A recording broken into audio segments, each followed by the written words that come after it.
MMA Talks. We'll be talking about all sorts of MMA, different promotions from UFC, Bellator, ONE FC, PFL, other promotions, maybe even smaller promotions if we do watch any of those. But this is hopefully the first of many. I'm Ali. I'm a Teeb. I'm Adele. Okay, so we're gonna get it started with UFC 262, and we'll start by talking about some early prelims. Yes, sir. You have thoughts? Let's get it started. Yes.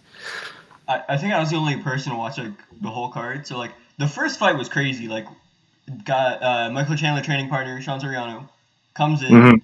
He only gets the UFC contract because he's Chandler's training partner, and they're on the same card. Has a sick first round, like wins it completely. Second round comes in, immediately gets Darst. Saddest thing ever. The card started with CSO, man. Like instantly, all we're there for is Tony Ferguson promos. Yeah. So we got Tucker Lutz and Kevin Aguilar. Yeah, What's that? not a great fight. Aguilar was only on the card because he's like out of Texas, but he was 3 straight losses. He was tough. Like he ate a bunch of shots, but that was basically He it. showed some heart. He did show some heart though. It was a good fight. It was a boring fight, but it was one of those fights where we already knew like what was gonna happen. Decision. But Okay, wait. I thought Kevin was gonna get like dropped second round. Yeah. He was catching every counter left hook, every single one. Bro, that's what the guy did in the main event too. With the unranked fighters in the main event, the flyweight guys, they actually put on. And the short guy, I forget his name. We'll actually get to his name. That guy he kept on throwing the left hooks, and the guy kept on eating him. The 125 Yair. No, but it sucks for Aguilar because like there was the one fight he got knocked out by 2 Hugavers, I think. Yeah. It literally 3 counter left hooks and then he died. Like, how are you not making that like adjustment later? Like he didn't see any left hand coming. I agree. And then we move on to the women fight. Oh wait, I have one thing to preface. So like just so people have some like background, I became more of a heavy fan in the past year. Until you've been like 3 years into this, 4 years? 3. Let's say 3. Yeah. I started watching McGregor Aldo or McGregor Mendez. So I'm a McGregor casual here, but I progressed into being a hardcore / still casual MMA fan there. I've been watching for almost 4 years, but I've been watching religiously for almost like 2.5 with Adele. Adele and I have been watching together for like 2.5 years. So yeah, we're still learning the game. We're still new to the whole MMA game. Still learning jiu-jitsu, understanding how different positions work. We're still understanding the striking aspect of the game. So like we're trying to analyze and learn at the same time. So that's our approach. Except right when it gets to leg locks, all we do is cringe, and we're like, what's pretty much. we look at the guy and we just go, why is he not getting up? Yeah, just get up. That's how Derek Lewis style. Yeah, there you go. He's okay. He's okay. Tony Ferguson writhing in pain, and he's like, he's okay. He's okay. He can just get up. He'll get his ACL popped, but it's okay. He'll just get up. I hope he's not injured, man. He's definitely injured, though. He's definitely injured. There's no way he wasn't. 100%. His ankle He popped. doesn't need an ACL, man. Trust. He's that guy. He already got the ACL on that leg, though. Yeah. He doesn't need it, man. He came back in 6 months. Okay. I think that was rushed. Let's save that. Let's save that for CSO time, though. Let's save that. So, Cachoeira and Gina Mazzani. Gina Mazzani comes into like really hyped up because she won her last fight by knockout. And like it was a big deal because like she's 35 coming down to 25 and like she's gigantic. Mm-hmm. But like wasn't her knockout like just a teep to the body against Rachel? Just 2 straight front kicks to the body and deaded her. Knockout. Yeah. That doesn't really show much of like doesn't show much what she can do. She won the first 2 rounds like for sure, but the whole thing with her, she does get tired. So like the first round she dominated just ground and pound, took her down super easy. Second round was more of the same. But they got stood up halfway through, even though Mazzani was doing stuff. And then immediately after that, she's like super gassed, and Cachoeira is just landing bombs after bombs after bombs. And 2 minutes later, she just gets KO'd. She couldn't exactly. Oh, that's just how brutal the fight game is. But the thing is, you tax yourself for the first 2 rounds, and the third round you're trying to take a breather. That's where the other guys are just going to catch up. Yeah, but refs shouldn't be standing that up. Like she was in a dominant position. Like, it's on the bottom person to get up rather than like the top person not doing anything. Yo, I agree with that, but the thing is, we also saw. I mean, it's a Tony Ferguson fight, and we'll get to that later on. The thing is, you can get a dominant position, but like, what are you doing with that position? She was looking to advance. She was looking to do damage. It's just like you shouldn't bail the bottom person out by just standing it up. I feel like there has to be a certain time limit, though. Like after 2 minutes or after a minute and a half, like even though you're dominating, I think in like if it was in the Apex without any fans, I think that wouldn't have been stood up because you know how like the casual fans are like in the audience, right? They're just gonna move instantly. So how long was she in full guard? Because I didn't watch that second. I only watched the first. She was floating on top. Like she was a half guard, full guard, half guard. She's landing some shots. Like she was being active. Okay, that's weird then. The stand up sounds kind of unwarranted. Yeah. Yeah. I mean, give it like 30 more seconds, something like that. But then Mizani was already tired. Like at the end, like if the third round happened, like it would have just been that a little bit later. So. Yeah, there's no way she would have won that fight in the third round, I don't think. Yeah, she was gassed though. I'm looking at her record, bro. She's not. Yeah, no. She's 7.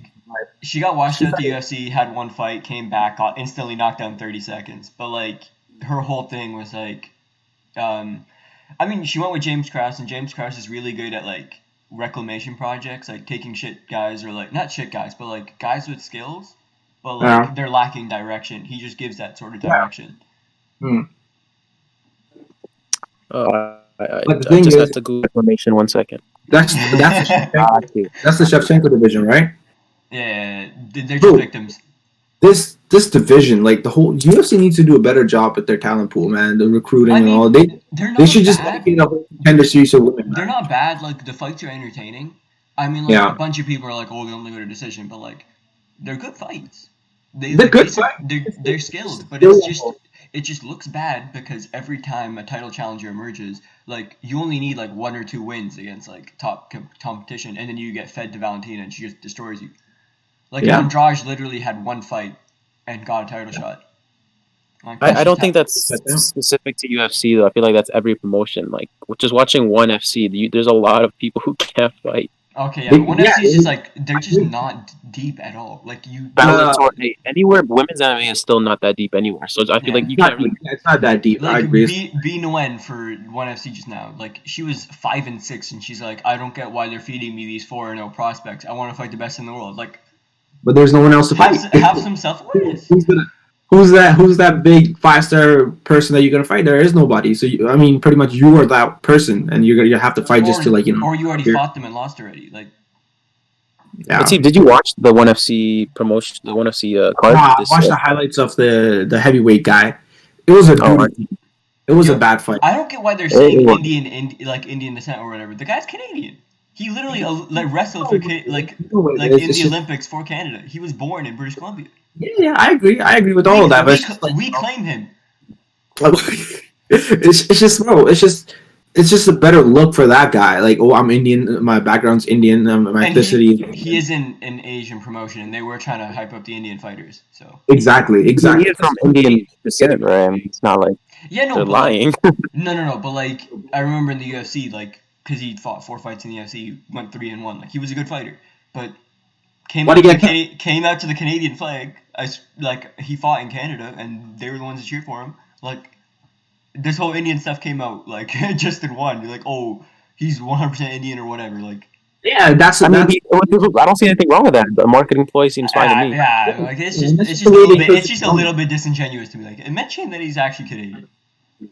Oh yeah, that's fine, but I think that's just a better marketing strategy for them. Like, oh yeah, we know where our market lies. We know where we operate. We operate more centrally in Asia, so might as well just promote him as an Indian guy. Because if you go, even if you guys follow bodybuilding, like, well, I follow bodybuilding in India. Like all the US guys go to India at least once a year, once or like twice in like 2-3 years to promote their stuff. Like bodybuilding in India itself is pretty big, so that's why they're like promoting. There's more Indian guys coming up now trying to compete in the Olympia in the US, right? Which is great itself. There's more talent coming out of India. Same with MMA too. There's another guy that trains with Dylan Dennis.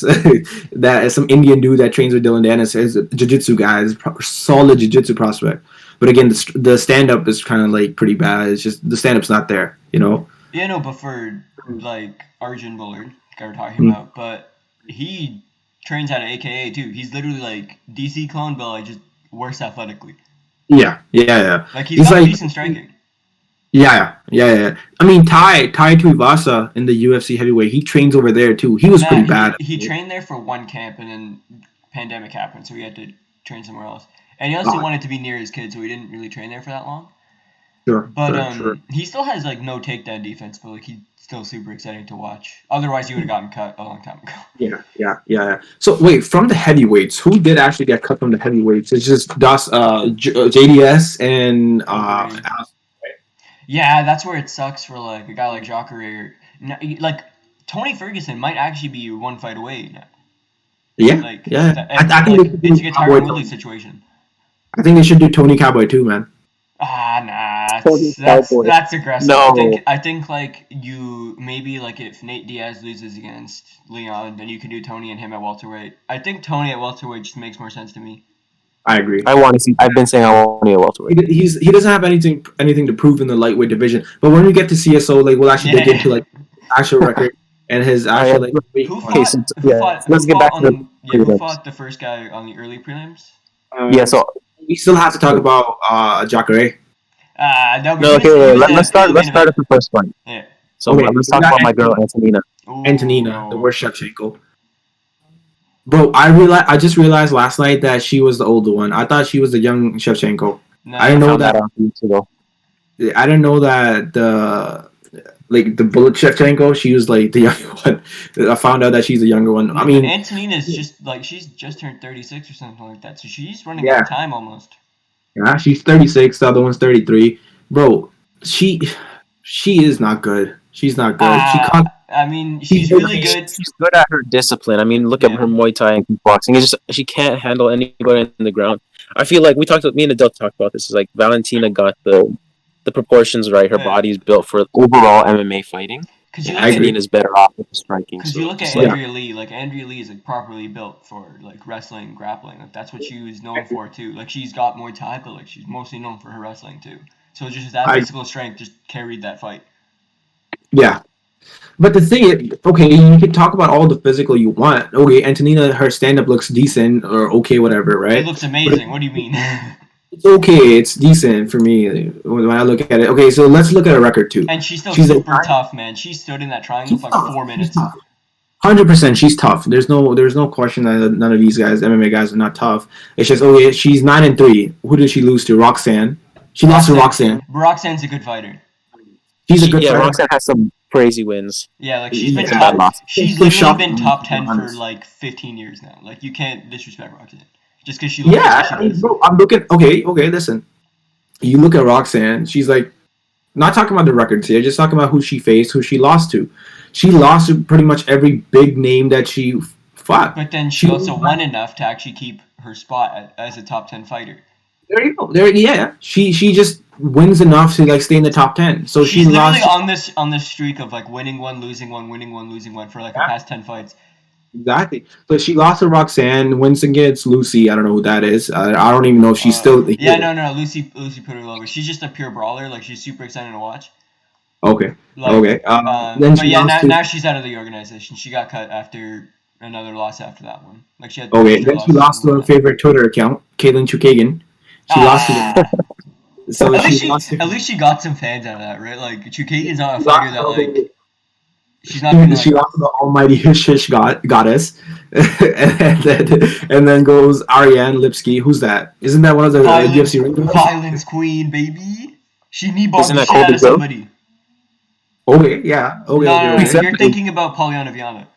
Oh, okay. Yeah. The Brazilian, I'm mixing them up. Yeah, no. Like Ariane Lipsky's the one that like she came in super hyped, lost to Joanne Calderwood, and lost again. But like she was the one that looked over to her corner like super evilly and then pulled that girl's knee all the way back. Oh man, yeah. Okay, Yeah, so no, that's Andrea dangerous, Lee is that's coming off a dangerous. 3-fight losing Okay, streak. but Andrea Lee could have gotten the decision in any of those fights. The Lauren Right. Murphy fight especially. That Yeah. fight was so like I think the media scores were like 90% in favor of Andrea Lee. And I was like watching that fight and there was no way you could give that to Lauren Murphy.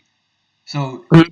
normally Some of people. these decisions, yeah, obviously they're arguable. That's why, like, looking at the record and just like acting like, oh, that's a loss, that's a loss, that's a loss. But the thing Yeah, is, you and also she's look at, also just losing to like Joanne yeah, Calderwood's in a title eliminator right now. Lauren Murphy is in that title eliminator pretty against high. Joanne Calderwood.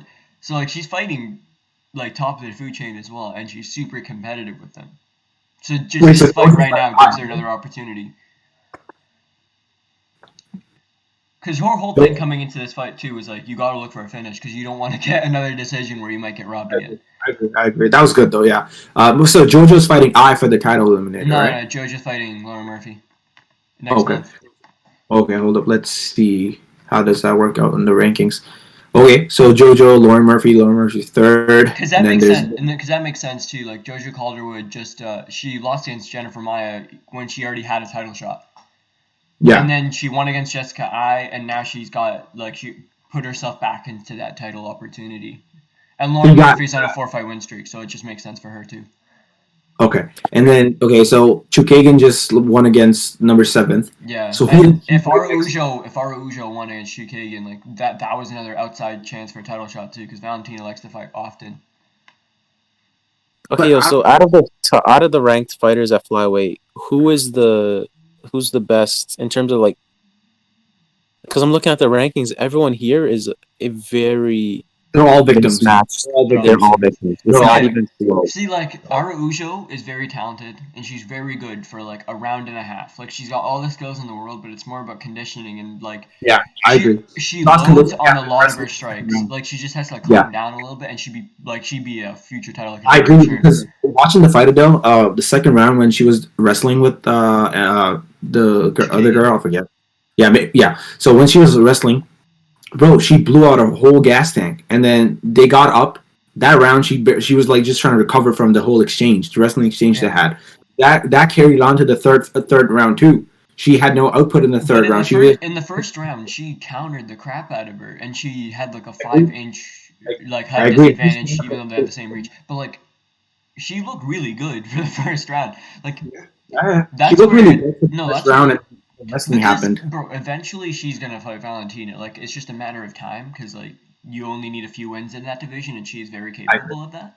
Which So which which leads us to Chukagan. Like, okay, she's 2-1 after fighting Shevchenko, yeah, right? Andrade lost TKO. Was what body shot, right? yeah, That's an acceptable loss to it's Andrade. very acceptable loss, very acceptable Yeah, loss. she's a tank, right? So okay, she fights number seven, and then she fought another one before that, right? Who did she Yeah, fight she before? fought Calvillo.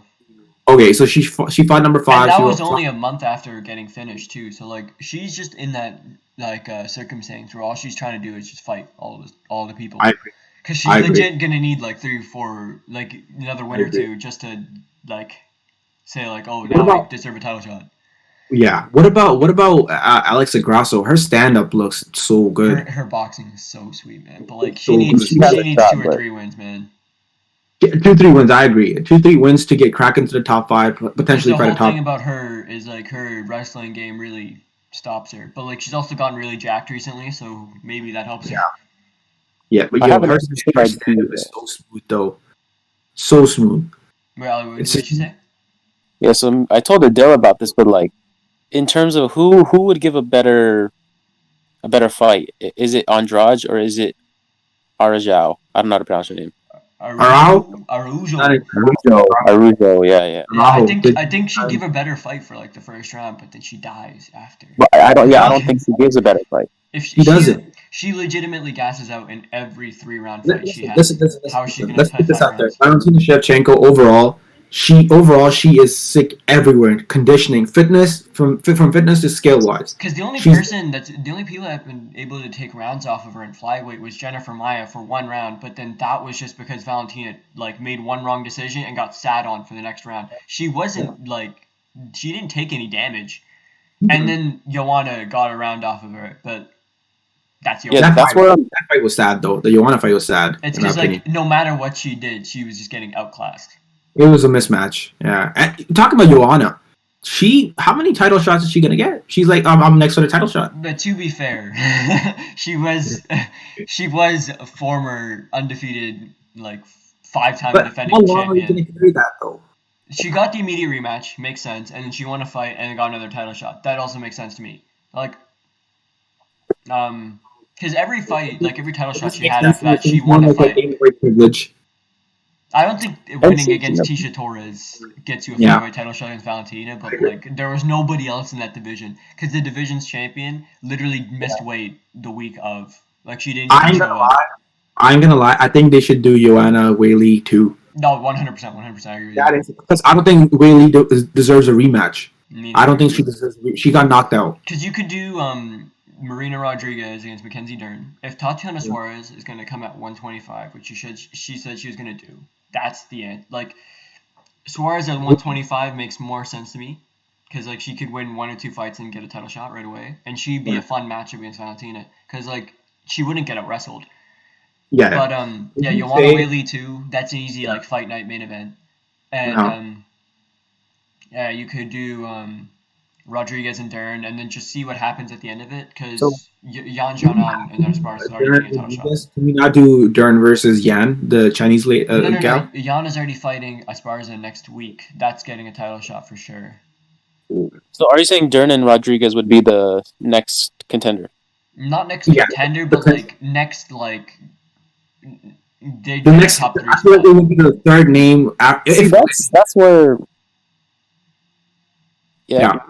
Yeah. No, I was just saying because you have Dern and Rodriguez, like these are both good prospects. You kind of don't want to eliminate. It's either this is a title eliminator or you give them Yeah, like I don't know. I just don't see them. I think 2 more fights. I think let's play out. Let's let the Jan and Carla thing play out, and let the Whaley and Joanna thing play out. Yeah, Once that plays out, Whaley and Joanna, I think they should get a title shot because of the name and the fights they fought, right? So that's the next title shot in my opinion for Rose. I think Rose beats both of them, but and then comes in Jan and Carla.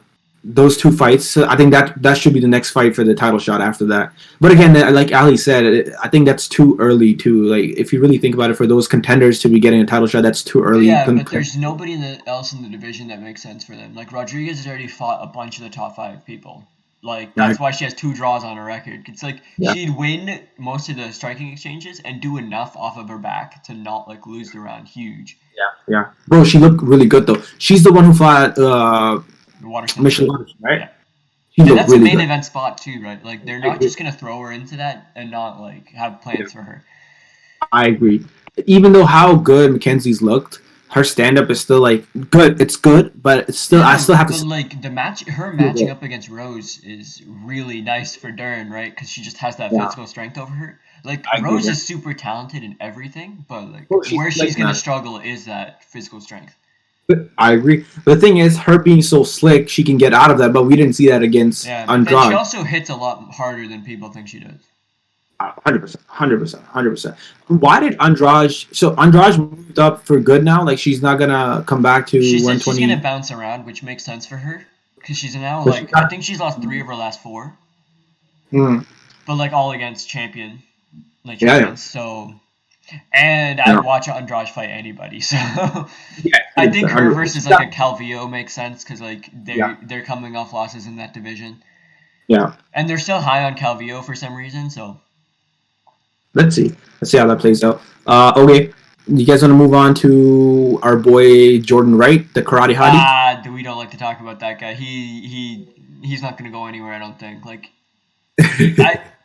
he got this guy bowed like 10 times, entered the octagon, exited the octagon, bowed to literally everyone and everybody he saw, bro. Nah, but like he loses to Joaquin Buckley just because he gets like blitzed. I feel like he's always gonna run into that problem where like he's either not as technically good or as not like physically strong as the next guy. I agree, yeah. But again, he's 12-1. There's still time for him to work up. Yeah, like I just wasn't a fan because his first fight, he came in before saying that he cares about his undefeated record so much, and then he got bloused by Joaquin super quick. Yeah, I agree. I think when people just talk about their streaks or records, I think they just in their head, bro, don't talk. Literally, records don't matter. They don't matter. It don't matter. It's who you fight. Oh, okay, yeah, it don't matter. It's just the thing look at Rose Namajunas. Her record is 10-4, right? Exactly. There you go. Nobody's ever gonna tell her she's bad. 100%. Look at her, bro. She lost her UFC debut or the second fight in the UFC or something, and then You she know, but gets. she was literally her first UFC fight was a title shot in a like new form division because she beat Yeah, three people, like three top 10 people yeah, in the Ultimate Fighter coming up. Like, yeah, there's never been a point where Rose Namajunas has come out the top 4 or 5, and yeah. she's been in She the lost to UFC since Carla. she was 21. Dang, she lost to Carla, bro. Imagine that rematch. No, yeah, no, Now that like because that could happen. There's a story there, and then for Yan I agree. Xiaonan, she gets to avenge her countrywoman. There's a story. I agree.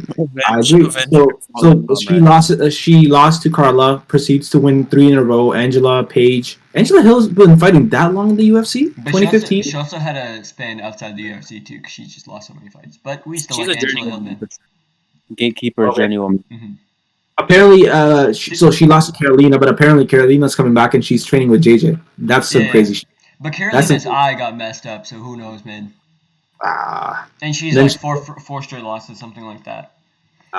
and then she loses to and then she wins against, and then she goes on another 3 fight winning streak and beats JJ twice. Yeah, Well, no, wins again. but that Well, three fight winning streak was like she beat Watterson, head kicked her, then yeah, choked her out. yeah. So violent, man. I watched Choked that her fight. out, blood spurts. Ah. I watched But that fight. like she gets a title shot off of that, knocks out Joanna in a round. That was the fight night where like every champion got knocked out viciously. I agree. Yeah, I agree. I vividly remember where I was for that one because like first year res, and then you see like Rose Namajunas coming out. You think she's just another lamb to the slaughter.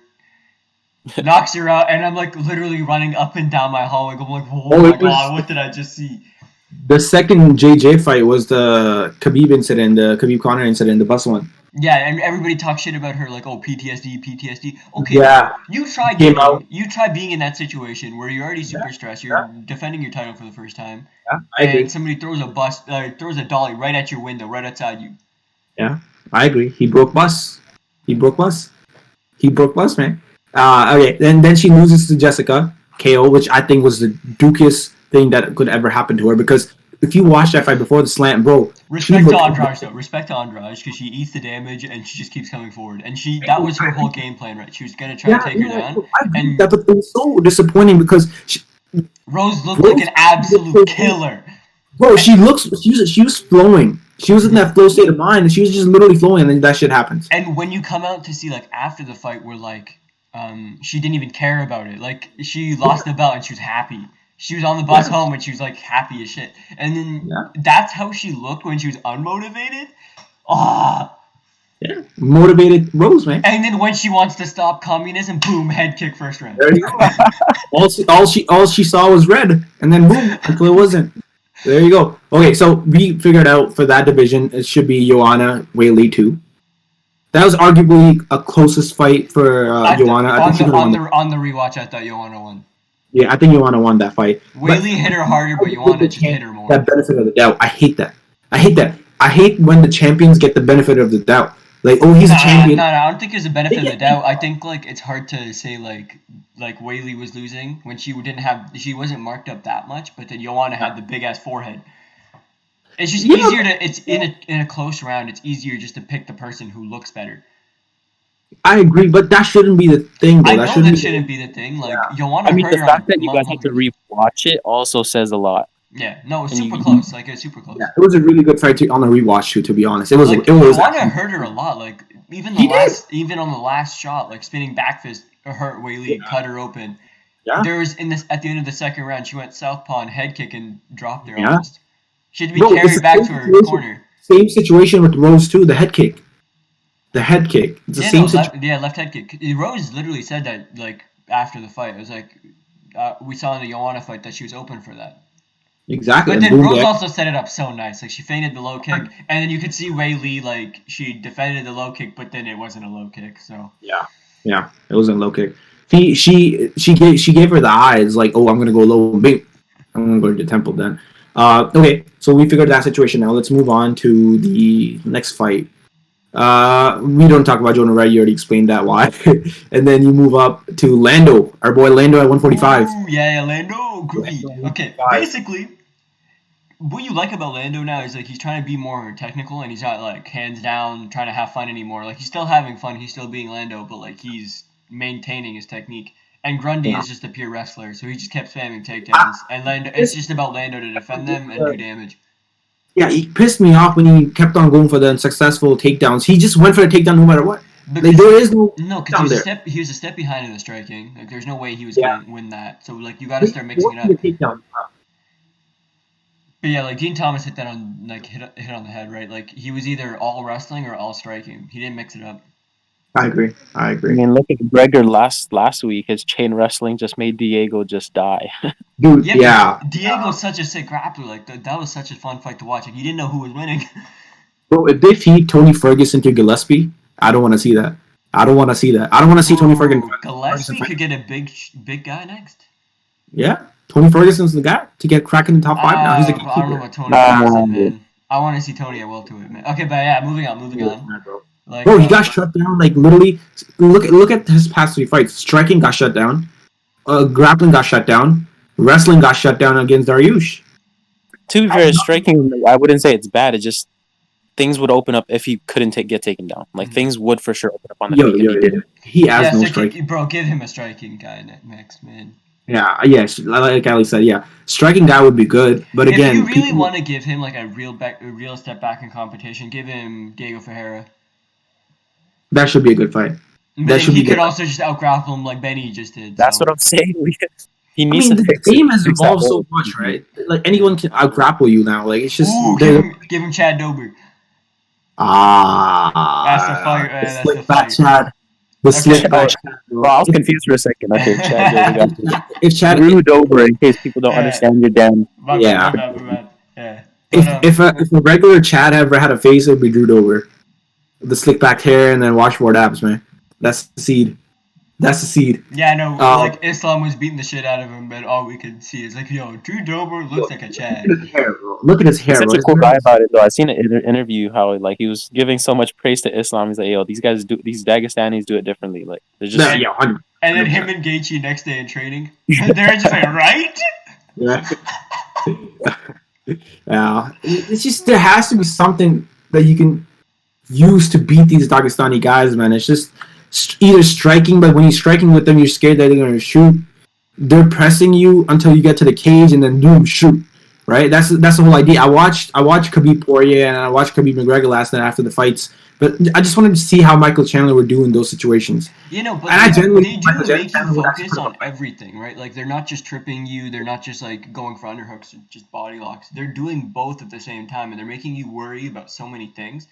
And then you already come into it thinking like, oh yeah, I'm going to defend takedowns. So you're already in that mindset. So they can always just catch you with the overhand right or whatever. Which he did. I watched the Poirier submission and even the counter submission. Though he was laying on top of him, and they were thinking that he's going to do some damage, like punches or whatever. But they're trying to distract you with his left arm when he's trying to like punch you, and then his right arm is slowly creeping in under the neck.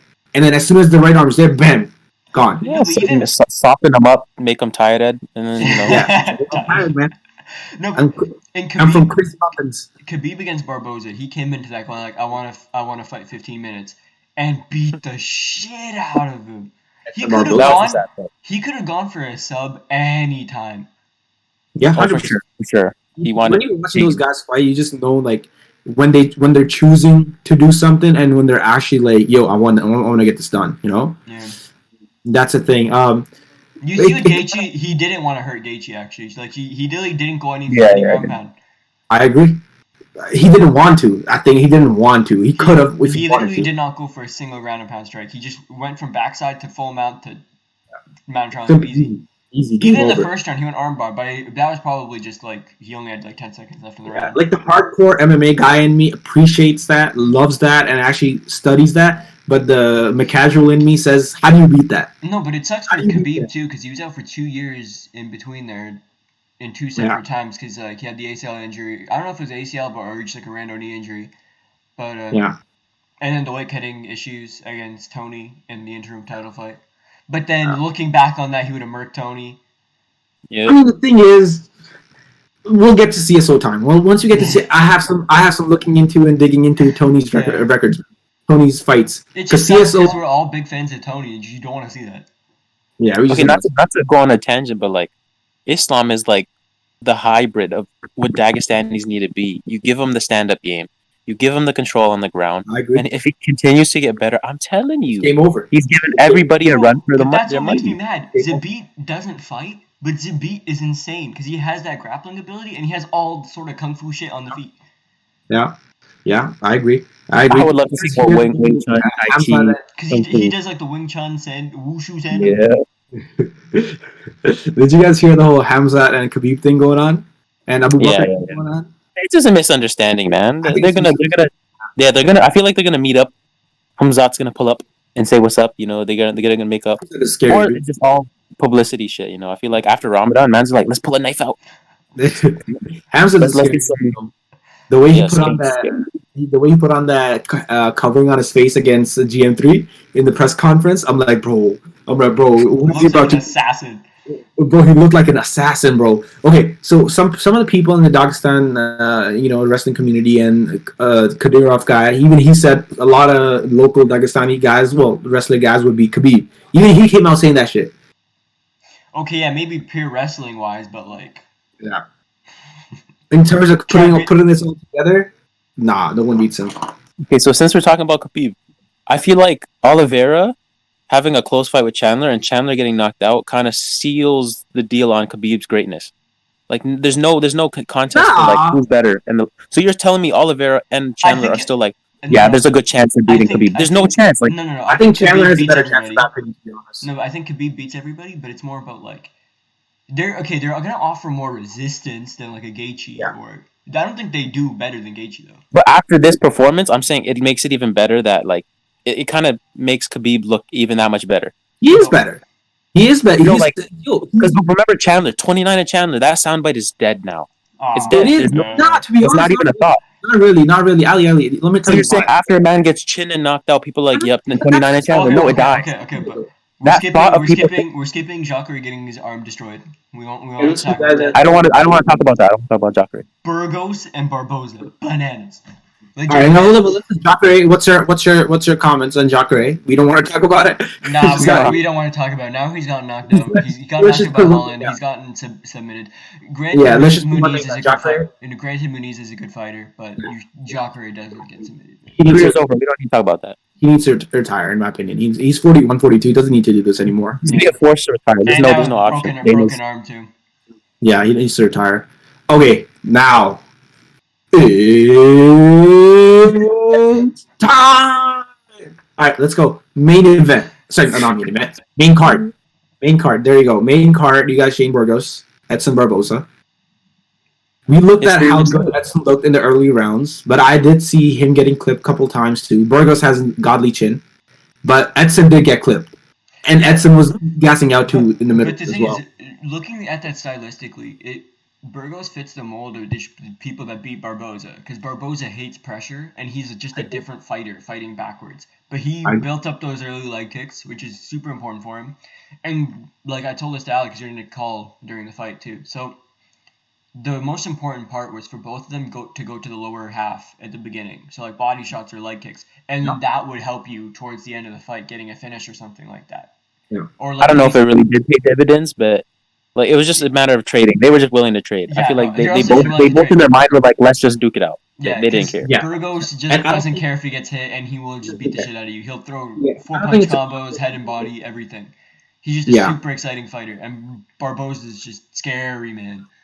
100%. Burgos though, like I don't think you should be looking at this loss as a bad thing. It's not a bad thing. Huh? He gained fans for sure, so that's one thing.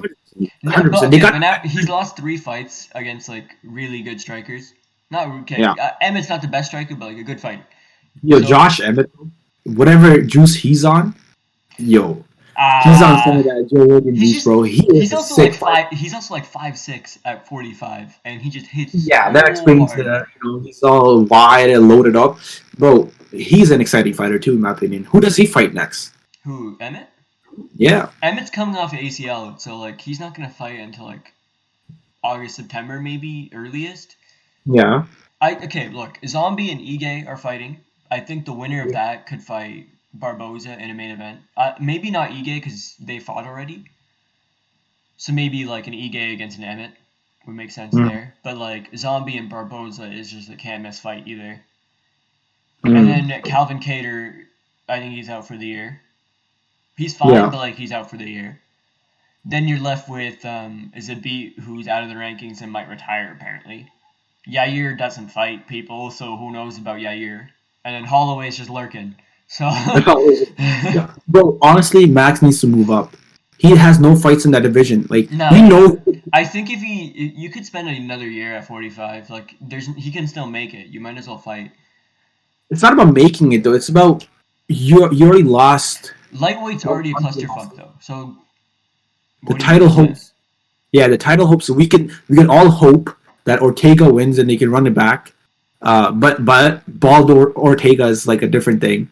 It's not the braided Ortega no more. Bro, he grew his hair back, man. That mythical fighter is over. Well, if Ortega dominates Volkanovski, I'm telling you, he might have a solid reign at featherweight. I agree with you. I genuinely agree with Ali. Bro, he is a smart fighter. He is not dumb. Like he's just people like to get in this. He is a smart fighter. He is not dumb. Bro, it's like people get all riled up about the Max Holloway fights. Okay, we've seen close decisions happen before. It's fight at the end of the day. It's not in Volk's hands like to sway the decisions or whatever. Yeah, he shouldn't be getting hate for it. It's just it sucks for both of them because Volkanovski was coming into that going like I'm gonna knock him out. I'm gonna knock him out. Holloway was saying the same thing like I need to make it definitive. But and it's hard to root for someone who looks like a goblin. Oh yeah. Imagine Volk at 155. You know, but Volk is such a nice guy. It just sucks to like, get treated like that. He did nothing wrong. The guy is like 22-1 in his MMA career, and like number 3 pound for pound or something like that. Doesn't have Henry Cejudo was respect on Volk's name. Triple C beats everybody. Everybody, man. I just wanted to let that known. Like I need the public to hear. Why Triple C at 145? He's gonna get marked at 145. I don't know, man. Chunky Henry? Jeez. You can't knock him out. He'll have no neck. And his wrestling was kill. Yeah, quadruple C. C4. Triple C. C4. Explosive power. Explosive wrestling. All the explosion in the world. And he has a girlfriend now, so there you go. Second girlfriend ever. He might have to sacrifice her to get the chance. Sacrifice her to the Yeah, if he wants to chip, he's got to sacrifice her. So, or maybe football. All right, let's move on from Burgos to Wait. We can't skip over the first hit knockout in history to have a delay of like 5 seconds. Oh yeah. It's like the lag knockout. No, the input lag knockout. It's like his brain was like, I want to keep going. No, his mind was like, I want to keep going. His body was just like. Bro, it's like Mortal Kombat where like he got hit in the head and then there's an X-ray on his head and his brain just jiggles, woo, woo, woo, woo, oh, yeah. And then he just his brain just said, I'm a head out. I just want to head out. Bro, it was so delayed though. I follow this page on IG called MMA Medic. He explained why that happened. I'll send it to you guys on IG. He actually explains the medical reasoning behind why that happens. Can you give us the TLDR? Let me see. I gotta go back on it. If we were the Joe Rogan podcast, we'd have someone pulling up a video, giving us a snippet. We need you back. We ain't there yet, but we're here. Hold up. MMA Medic. Okay. But yeah, that fight was bananas, man. 75K each too. Like, and Barboza just got a new contract. Both of them are rolling in it, man. Yes, and sir. for Burgos too. Like every fight Burgos has lost has been fight of the night. So like, okay, so obviously, yeah, go ahead. The medical reasoning behind the Burgos delayed input lag is okay. So I'm gonna read this out. So whenever we receive blows to the head, potassium leaves the cell and calcium rushes into it. Okay. This disrupts the electrolyte balance, but the brain restores it ASAP. Hence, fighters recover well at instances after getting rocked. Okay? Except for Aljamain Sterling. Yeah, with each successive blow, this balance becomes harder and harder to maintain. More and more energy must be spent in the process, right? We have to consider that Burgos' chin isn't as good now. He's taking too many devastating shots on the chin. When the body reaches the point where the damage outweighs the body's ability to repair itself, the brain shuts down to conserve enough energy to fix the injured neurons at a later point. does like the Okay. damage throughout the rest of his body count towards that too or not? No. So basically, let me dumb it down. So it's basically like anime. Yeah. So like when people get hit, and then it's like a dramatic pause, and it pans over to both of them, and it's just like whoa, then Whoa, one person drops. It's kind of like that. I just got hit. I just got hit. Exactly. Time to So die. it just takes some time to be able to process it. Guess It's I'll something. die now. Yeah. Okay, no more science. I don't. I didn't like that sex. Yeah, That's no, the segment. it was not a fun segment. I don't do science. I don't do science. I don't Okay, do yeah, such. but at the end of it, Barbosa's gonna get a big fight. Like and then anybody like Burgos doesn't lose. He gains fans at the end of the day. Like And CTE, so it's win-win, right? yeah, he's like I think the door is shut off at him being an elite fighter, but like he's still gonna fight everybody, and they're gonna be exciting as shit. So I think he stays for just the excitement factor. Top 5 to top. Sorry, people fighters ranked between 5 to 10. I think that should be Edson's next fight. Edson and Yair would be such a nice fight technically. It would be a sick fight. It would be a sick fight. It would be a sick fight. All right, so let's wrap it up over there and then move on to our favorite Twitter account, Auntie Chukagan. Let's go. Chukagan. Okay. Let's not talk about the content of her likes, but like it's there. Yeah, But, it's there. So the whole point of Arujo, we talked about it earlier. We're like, Yeah. she's super talented. She's super great. Like great. Like for a person that didn't start off striking, she got really good striking, good timing, good movement. Like she looks like a fighter that's just spent a lot of time striking. And she's like pure jiu-jitsu. Like she's pure jiu-jitsu before, so she already has that in her back pocket. And she's just so much like better athletically than most of the girls in her division too. So she gets by on that sort of. Yeah. But this whole fight, like just in the analysis before it was just more about if Araujo can build enough of a lead before Chukagan takes over throughout the rest of the fight. Because Chukagan's a good fighter, but her big calling card is like endless gas tank, and she just keeps like hut-hutting and hitting you just enough that she wins the rounds and stuff. So yeah, so it hurts kind of to talk about flyweights and bantamweights just because no matter how hard they like how good they get. So it just makes every time we talk about it just kind of like it kind of feels useless in a way. It doesn't matter what she does. You can't hype up the contenders, right? Like the last Amanda Nunes fight, Megan Anderson's walking out that. Megan Anderson's a good fighter. But you walk out to that, you see her and you see her face, and it's like, yeah, she dies. Everybody dies. The thing is, in my opinion, in these divisions, I don't like it. I don't care about any of the fights. I like the hardcore in me cares about the fights because of the MMA aspect to it, but the competitive aspect, they're not competitive enough to like give Valentina trouble. Valentina's gonna reign until she retires. My opinion, make the third Nunes fight. Yeah, that makes no, but then you kill off two of your like. Okay, this is the thing. Just keep letting them defend in their own divisions, let them make money and whatever. Like, if it comes to a point where, you could already say like that, it's come to that point where like nobody is nearly competitive, so you might as well just make them fight each other. You also have to take into consideration if they do fight each other, that's not going to be a main event. That's not going to be a great fight for like a casual audience. And you take the one legacy. So regardless, they still do the same function. Like they're still gonna be co-mains or like a third title fight on a big card, no matter who they fight. If they fight each other, then that's a certified co-main.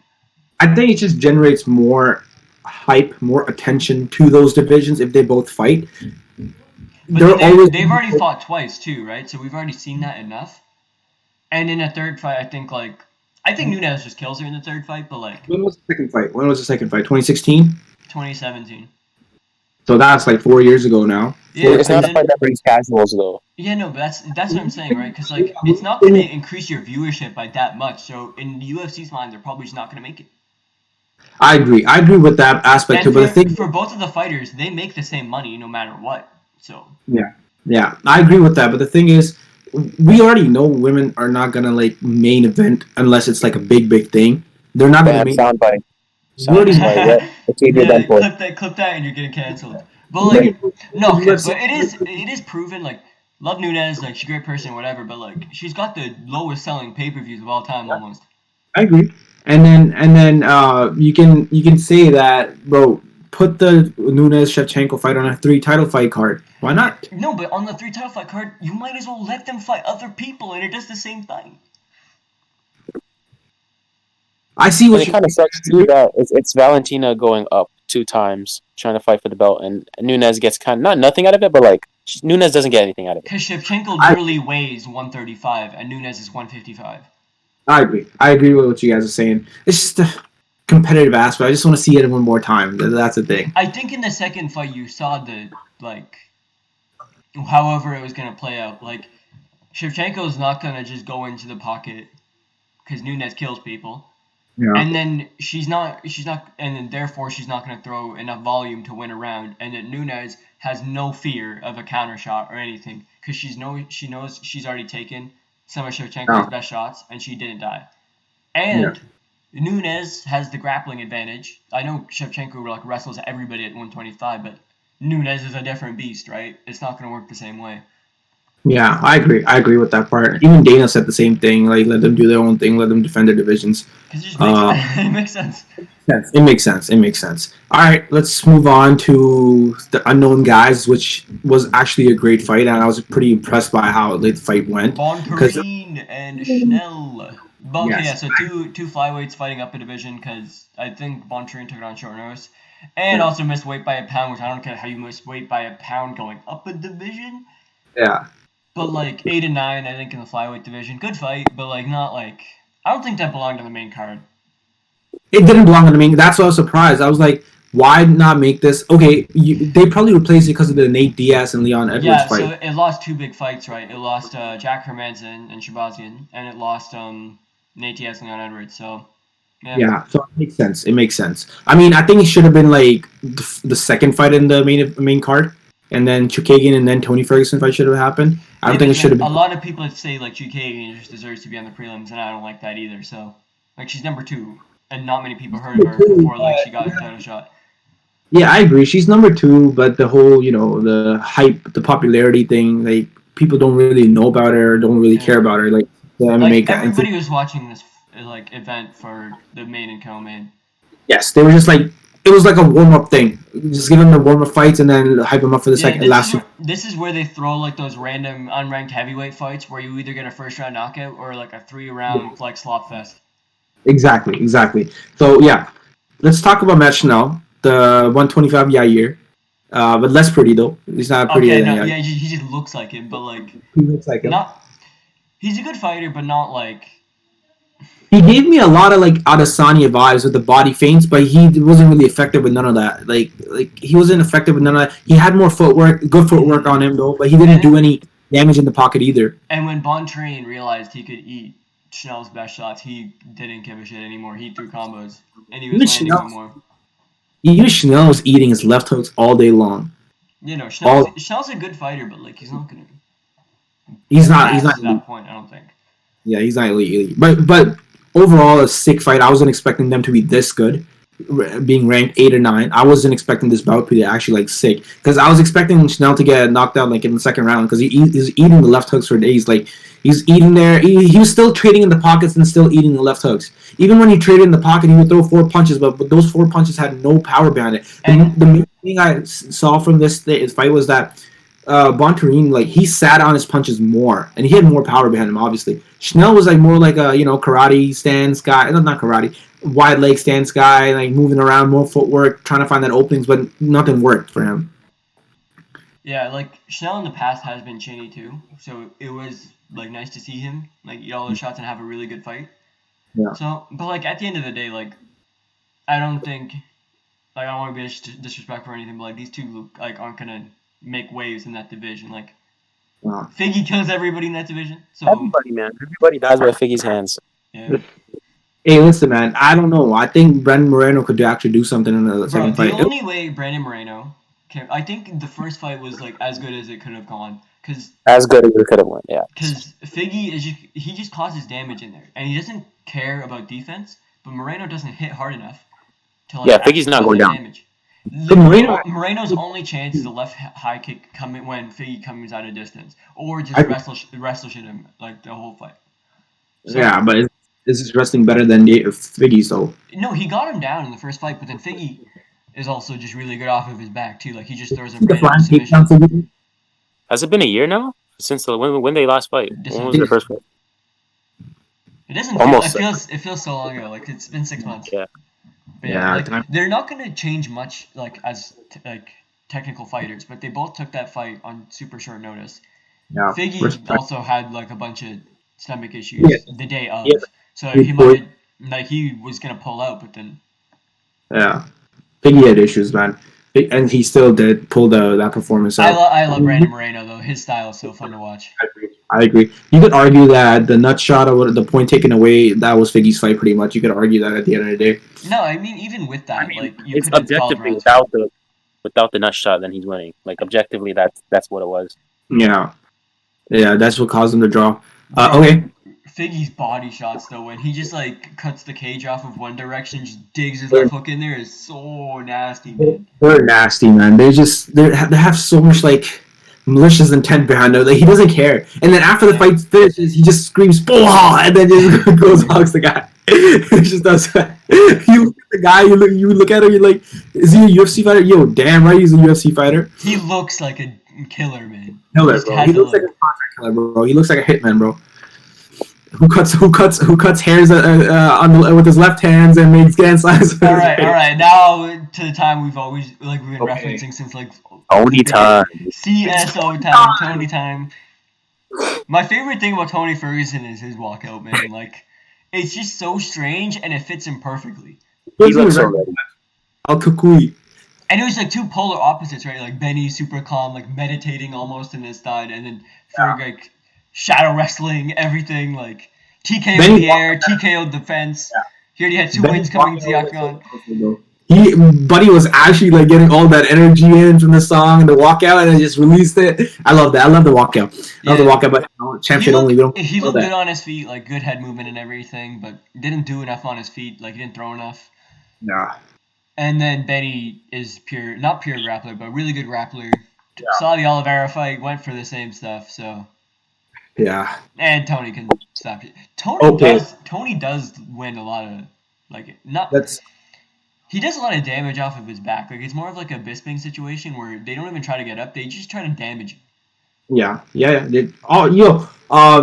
But Benny, he did a great job of sticking his head in like good positions as well. Yeah, he hit his head a lot, really well.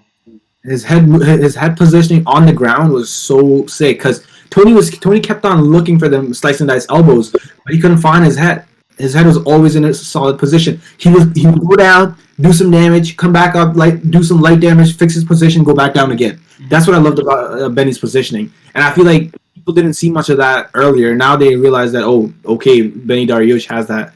I mean, he was known for being a grappler too, but that being that dominant. That's the best part. It's in like Ferguson's a good grappler in his own right too. So, I mean, he's a national wrestler. Did he do D1 wrestling or something? He's a state champion. I'm not sure if he did. Yeah, state champion. Never mind. But still, he's still an elite wrestler. But he hasn't wrestled in who knows how long, man. I think the smart pick would have been like Ferguson by decision, but like. Yeah. My heart told me I needed a TKO. You needed TKO, man. You called it. Yo. Because I think this fight 3-4 years ago, Tony wins easy.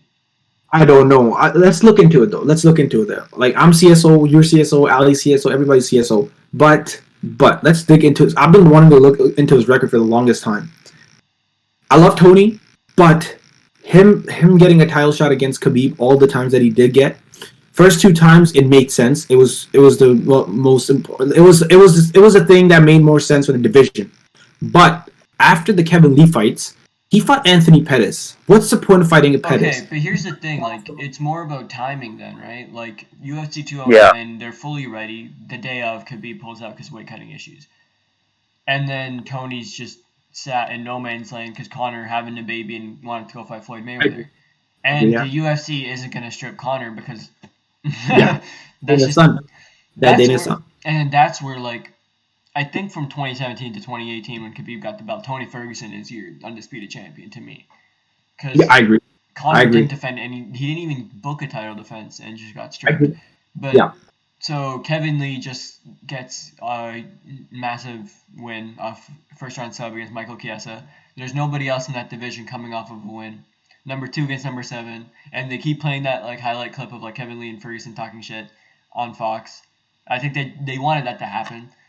Yeah. But so that fight makes sense. First round, Kevin Lee looks great. Like ends that first round in full mount, beats the crap out of him. Mm. Second round, T Ferg drops him. Yeah, I remember It's watching. looking much better for T Ferg. And then third round, Kevin Lee's basically spent. Kevin Lee is a very very good fighter. But He's a Great good. fight. His IQ though is questionable in my opinion. yeah, like I think he left for Oz. I think he left for Oz. I think no, he moved. he's still there. He's still there. But it's more about because Frost told him the right thing in the Oliveira fight too, and he just went ahead and did it anyway. So Yeah. but so Ferg wins the belt there. But this is the problem, right? He wins the belt against Kevin Lee. Okay, yeah, I understand that part. But the thing is, Edson Barboza fight.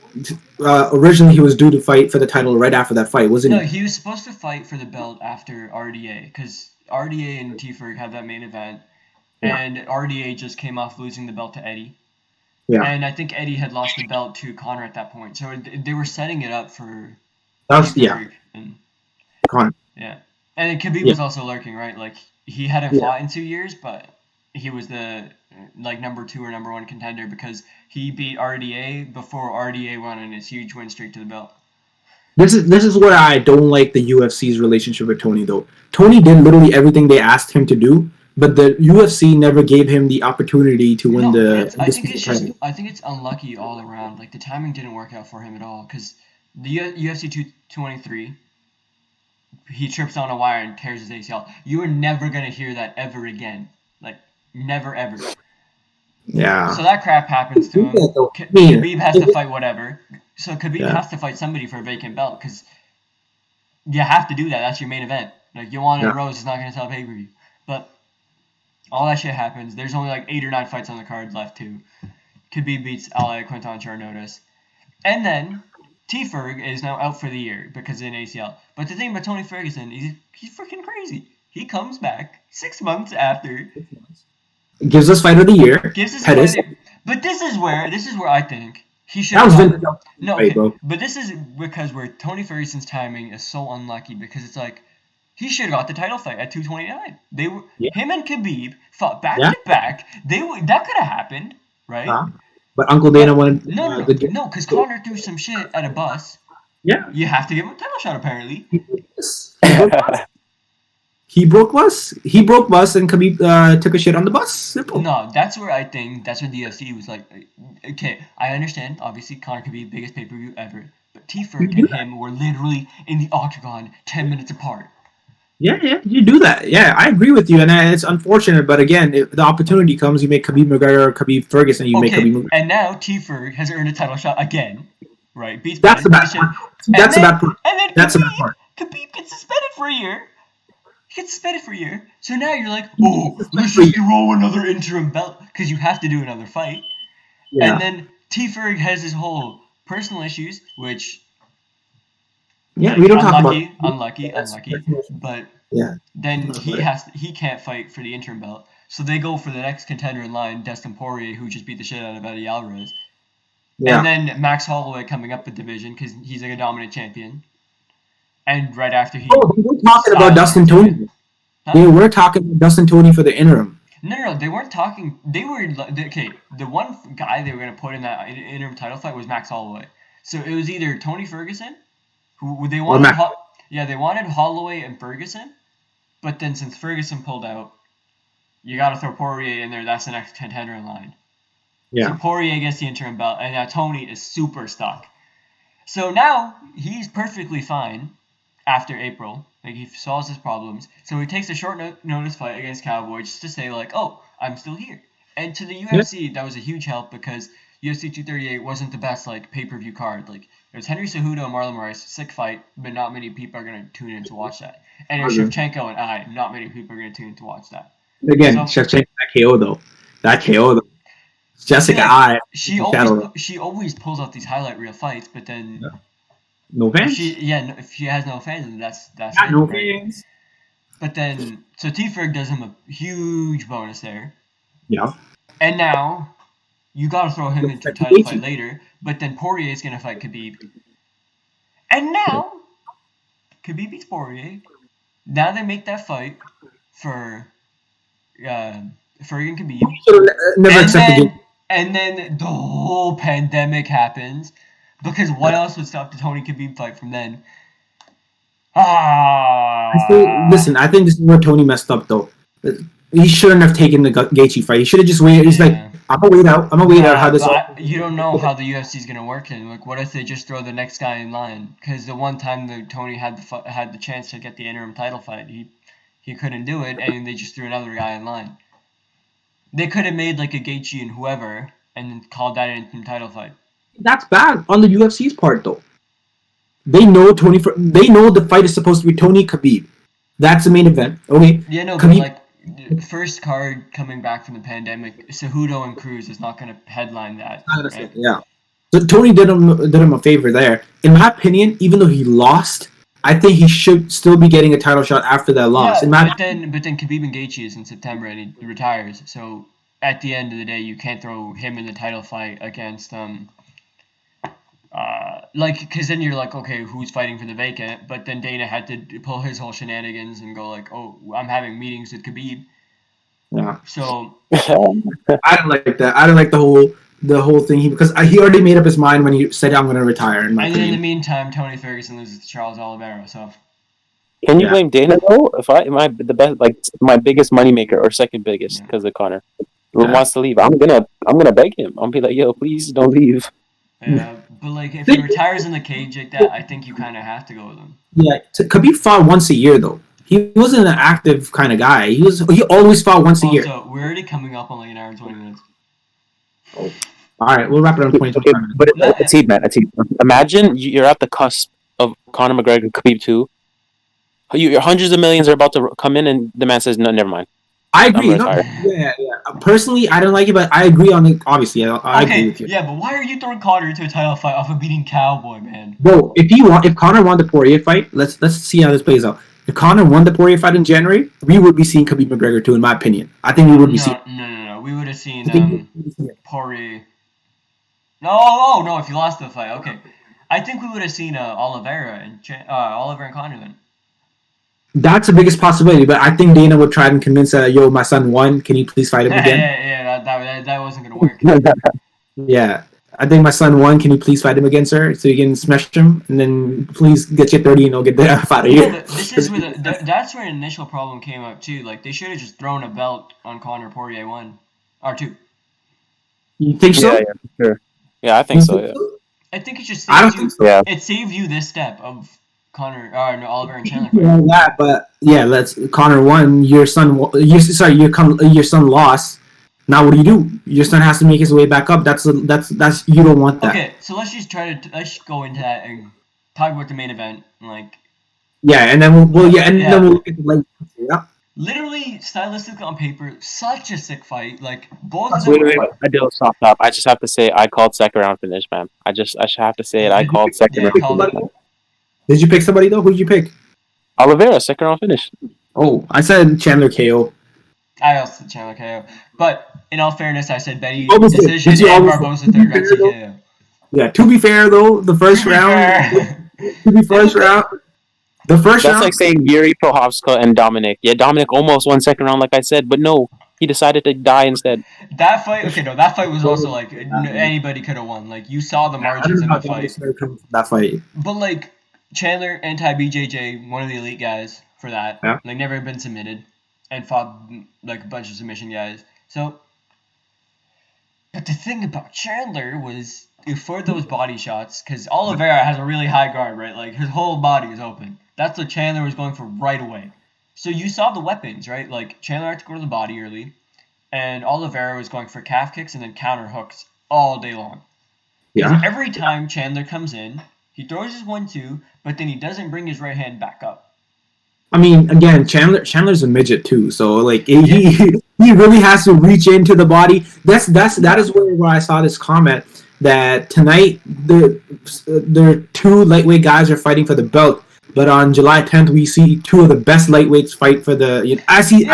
But this fight was still crazy. Like, so it is exciting too, because like there's the initial guillotine attempt. We thought the variety of things that. We thought Oliveira was gonna die. Then we thought Chandler was gonna die because Oliveira had his back, and then we saw Oliveira get super stunned. Yeah, and then the way he defended himself on the ground, he just did the head movement, And the thing and with then Charles is he just throws all sorts of submissions off of his back. yeah, You saw Chandler defend perfect. You bro, rushed it up when he needed to, landed the ground and pound when he needed to. Yeah, to Chandler's credit though, he did so well in those BJ exchanges, and on top of that, I think people underrate his strength, bro. That guy is a solid guy. Like in terms of like, I yeah. don't think anyone underestimates his strength. The man literally picked him up, jumped in the air, and slammed him on his back and felt no waves. Before the fight, He should not have slammed him though. He should not have slammed him. That's just you're asking 100%. yourself. Bro, he said in the post fight interview, he's like, yeah, it was probably dumb, but it was probably fun to watch. It was. It was fun to watch. It was fun to watch. That was if he said, "Bro, listen, Andrade slammed Rose." It worked. Mm-hmm. No, that's a different slam. When a man's on your back and you're giving your neck, you don't slam him like that. Yeah, don't slam him. Don't slam him because it just lets him sink it in. That 20 Chandler happened, man. Yeah, but so Chandler wins that round. I think 10-9, but 2 judges gave him 10-8. Yeah, Okay. Makes sense. Yeah. But like, I don't think because they don't value submission attempts, right? Because Chandler has that submission attempt like super close. We thought it was done. You thought it was over. I thought it was over. Bro, he was dead. He was Oliviera dead. was dead. Oliviera was Like, if the ref stopped it, it'd be bad, but it wouldn't be like, oh my God, why would you? Egregious. Yeah. He could have stopped him. The thing is, when Chandler got KO'd or when he got stunned, he wasn't acting. Oliviera was actually defending himself. His guard was still up, but compared to he ate when he was on all fours. His knees buckled and his head kept flopping left and right. About 6-7 shots. That's when your head starts flopping. Bro, man, that's stoppage worthy. Bro, he did more head movement than Ronda Rousey ever did in her career, man. Listen, he did. The thing is, the judges, they want to look at how defensively, when you're in a defensive mode, right? What activity are you doing? Is that activity like leading you to like defend yourself, right? I mean, him moving the head, obviously, is just he's trying to defend. But the thing is, what else is he gonna do there? He can't do anything else there because Chandler has a bomb in his right hand and left hand too, bro. The way he just does the Mike Tyson left hook, like jumps in the air and does the left hook. So this fight was whoever died first. Whoever died first. Because both of them had they're so dangerous, they're so like full of action. They don't care that much about defense. So it was either like Chandler builds him up to the body and finishes him that way, which he was very close to, or Oliveira leg kicks him enough, like pokes at him enough just to force Chandler to overextend in an exchange. And in the second round, like at the end of the first round, both of them are just like, yo, what the hell just happened? Like they were both like just full 100 mode right away. I think Chandler didn't recover in the second round. I think he was fine. I think he was fine. Then the gas tank was fine. I think mentally, he was still too hyped. Oh shit! No, for sure. You had to though, because you thought you were gonna win the belt like 17 times during that first round. Me, my cousin, my brother were all watching the fight. After the first round, we're like, "Yo, second round's almost done." It's wrapped up. The fight's almost over. Second round, 20 seconds in, that happens. My cousin and my brother, they're like new MMA guys, right? So I'm like, bro, look at this. This is the best sport ever in the world. The thrill you get. One round, the other guy's winning. The second round, 20 seconds in, that guy loses. The live betting odds were 300, like minus 300 for Chandler. Yeah, bro, man. It was killed. Oh my god. Because and even in that exchange, you could see Oliveira was looking for that counter left hook from the beginning. It was just when he got hurt in that one exchange, got caught on the top of the head. Yeah. He still landed his left hook, but like in the second round, you just saw Chandler go for the 1-2, and then his right hand came back to his hip, and then Oliveira perfect left hook. Nobody's gonna eat that. It was all technique. I think it was perfect technique and perfect positioning where he actually hit him. It wasn't so much of a power. I think it was a decent power, but I think he just caught him. Simple as that. Perfect accuracy. Caught him right after he was throwing his shot. Like he wasn't expecting to get hit there. Yeah. And then you can say, I saw a bunch of things online like, oh, Chandler's chin is made out of glass. Okay, buddy, you try to get hit with a picture-perfect left hook on a counter that you don't see coming. Like, that's going to kill you. Yeah. I don't care who you are. All right, boys. So I got to go pray. So you're, respect, salutes. I think we can cap it off, or you guys can continue. But Adil, do you want to finish off the lightweight picture and then look at the weight picture a little bit, and then we'll cap it off? Yep. All right, Ali. Salute. Make a prayer. Make a prayer for us too. Bye. Right, take it easy. Later. Okay. So wrapping that up now, the lightweight title fight. In my opinion, those are the two fighters, but in no way in hell I think those two guys are beating Poirier or McGregor, in my opinion. I think they're good fights. They're good fights. I think Good Poirier fights. beats them both. Chandler Yeah, can nuke anybody though, so I he's still a wild card. But I agree. I think from now on it sort of gets unclear because like with the Benny win and the Tifa Gloss and like there's still like moving pieces there. Yeah. But now it just comes down to availability. A lot of And like questions were answered with the past fights. Like Benny went against Tony. Benny's not gonna fight Gaethje because they're friends. So nah, he Benny, still might fight though. They're like if they fight, like that still makes sense. But it makes sense, but I don't think he's gonna accept it. I don't think it's I the think thing. from right now, like Oliveira is gonna fight the winner, Poirier McGregor.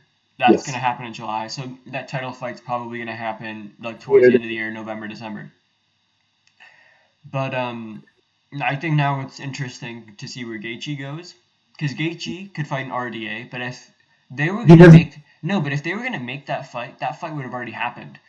So I think they're gonna try to go for Chandler Gaethje because they both just got That punished pretty bad, and that's good. that's an insane action fight too. I That think is a good fight. no matter where you go, like whoever you match up with, who you're gonna get a really good fight. Like lightweight's a Shark Tank, anybody can beat anybody on a given day. Yeah. But That's why I'm kind of scared for my. That's why I'm kind of scared for my son, man. I'm actually scared for Connor. uh, Casual in me, I'm genuinely scared for him because I know there is no invincibility in this division. Anyone can get popped anytime. because like Right? the whole question with him is, does he have that one shot knockout power that he had at 145? Yes, that's my thing. That's my thing. The thing is, he did hurt Dustin multiple times, but he didn't press him. He wanted to engage more with him, right? That's what I always look at the fight, and I'm like, okay, sure, Dustin Poirier stick to his game plan, but I didn't see anything from Dustin Poirier that tells Yeah. me that he's going to beat Connor again convincingly. It's Yeah, still a but close fight. like I think for me, like Connor had a really good performance. Yeah. I think Destin has a lot more improvements he can make. Where you can saw his game plan. He's gonna try to go for those like timing level changes and try to counter him in the boxing exchanges. But you saw in the second round he got a lot more comfortable. And I feel like if he just starts where he was at the second round, he's gonna look a lot better. I agree. I Because agree I with feel you. like because Connor had a really good performance. I don't think he can improve much on what he did. He was fine. This whole notion of Connor gassing out, I just hate it. I hate it. You know why? It's It's just just with his kicks and all that. Like he's just so explosive and he just throws 100% into everything that you can't sustain that. the thing is, you say that after you see the Nate Diaz loss, right? You say that because you see the Nate Diaz loss. Okay, Oh, no, but even before, like against the Mendez, like both of them gassed. yeah, but he was still fine. His shot still had that crack to it. Yeah, but both of them gassed. Like that. Yeah. But at 45, you see that the one shot knockout power is crazy. Yeah, I agree. And I question that 155 the power at 155 too, but it's just the precision that he hits with, right? That's the thing. But Poirier too. Poirier, his left check hooks, his precision on those left check hooks, are crazy. Right, check hooks. Oh, right check hooks. Sorry, they're crazy. They're crazy. And then they just once he feels comfortable alongside the cage, it's game over. I think that's Poirier's world. Yeah, but like for Poirier, he has those takedowns in his back pocket. He has the chokes in his back pocket. He just shows a more complete game. And Poirier, like skill for skill, is the best lightweight on the planet. I think. I think he is. I think he is. But the thing is, people tend to underestimate the grappling ability, the jiu-jitsu ability, and all these wrestling abilities of Connor too. If Poirier wanted, I think Poirier took him down just to have a feel of how he's responding to the takedowns. No. I feel like you need to throw one of those in there because you just have to show them that like I can do this to you. Correct. I agree. So he just went in there to show him that, and just feel how Connor responded to that, which he did well. He did more Connor's a damage. monster in the clinch too. Yeah, he did well in the clinch. He did well in the takedowns. He did perfectly well. But the thing is, people it just kind of like goes under his striking ability. People just talk too much about the striking ability. Even the striking, I watched the fight again. His striking was good, but he's missed. He got desperate at some points when his leg was given out. He was throwing some wild, huh? You have to. Yeah, 100%. I think the only way I think he knew that he was going to get KO'd or get submitted or something because his leg was done. His leg was done. It was garbage. It was even I watched the fight. He only took 4 or 5 kicks. He didn't take a lot of kicks on his calf, and the calf swelled up like that. And like after 2-3 kicks, it was done. Yeah, like if you've ever seen Jim Miller and Dustin Poirier, like that was the first time Poirier had to deal with that. Like Poirier was winning the fight easy. Miller lands 1 or 2 kicks and completely changed the fight. Like Poirier could not stand. Yeah. And he still. The thing is, And a lot of people don't give Poirier enough credit for his chin. His chin at 155. His head I think is he's so also a little bit better defensively too. defensively better, but his weight, the weight he puts on at 155 is way different to when it was 145. Like he is a different man at 145, 155. He's a way bigger man than Conor at 155, but right? even at 45, like he was still a top 5 guy. Like his only losses were to like Zombie or Cub Swanson or Conor, like elite guys. But they were KO losses, though, right? He got submitted by Zombie, but that was like a war, so like that's acceptable loss. Swanson, I think, got him by decision, but like. Yeah.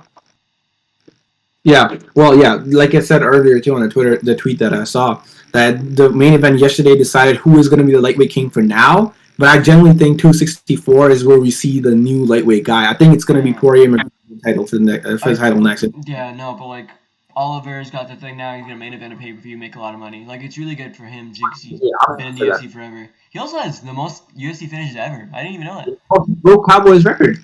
I think he's gonna. The thing is, in that fight, I did see Oliveira get cracked. I did see Chandler get cracked, and Chandler, his wild style, trying to nuke you lunging in, that plays in perfectly for both Conor and Dustin as a style match. Nah. Because they could easily just get nuked just as well too. They could easily just get nuked. Because Chandler also has a wrestling in his back pocket too. How are you gonna stop a Chandler double leg, bro? I agree. That's where when we're talking about Khabib's thing. That's where we're talking about Khabib's thing. We saw that Khabib, the way he changes wrestling. We're not gonna talk about that. The way he changes grappling and his wrestling together, Chandler could actually do so well there. Mm-hmm. He could actually like exchange with him grappling. He could exchange with him wrestling and not gas out. Yeah, no matter what you do, all those fights are insane. I just want to see them fight more often. 100%. I would love Khabib Chandler though. That would be a sick fight. After seeing what he did yesterday and him being like out muscling Oliveira, one thing I did see in Oliveira though, he is prone to getting hurt. And he went into Oliveira in the past, whenever he got to like, he'd always be the unranked dudes. He'd always finish them as well. So he'd get to like a top 5, top 6, top 7 ranking. But every time he hit that next level in competition, he'd get finished because in those moments where maybe he'd deal with a bit of adversity, he'd just die.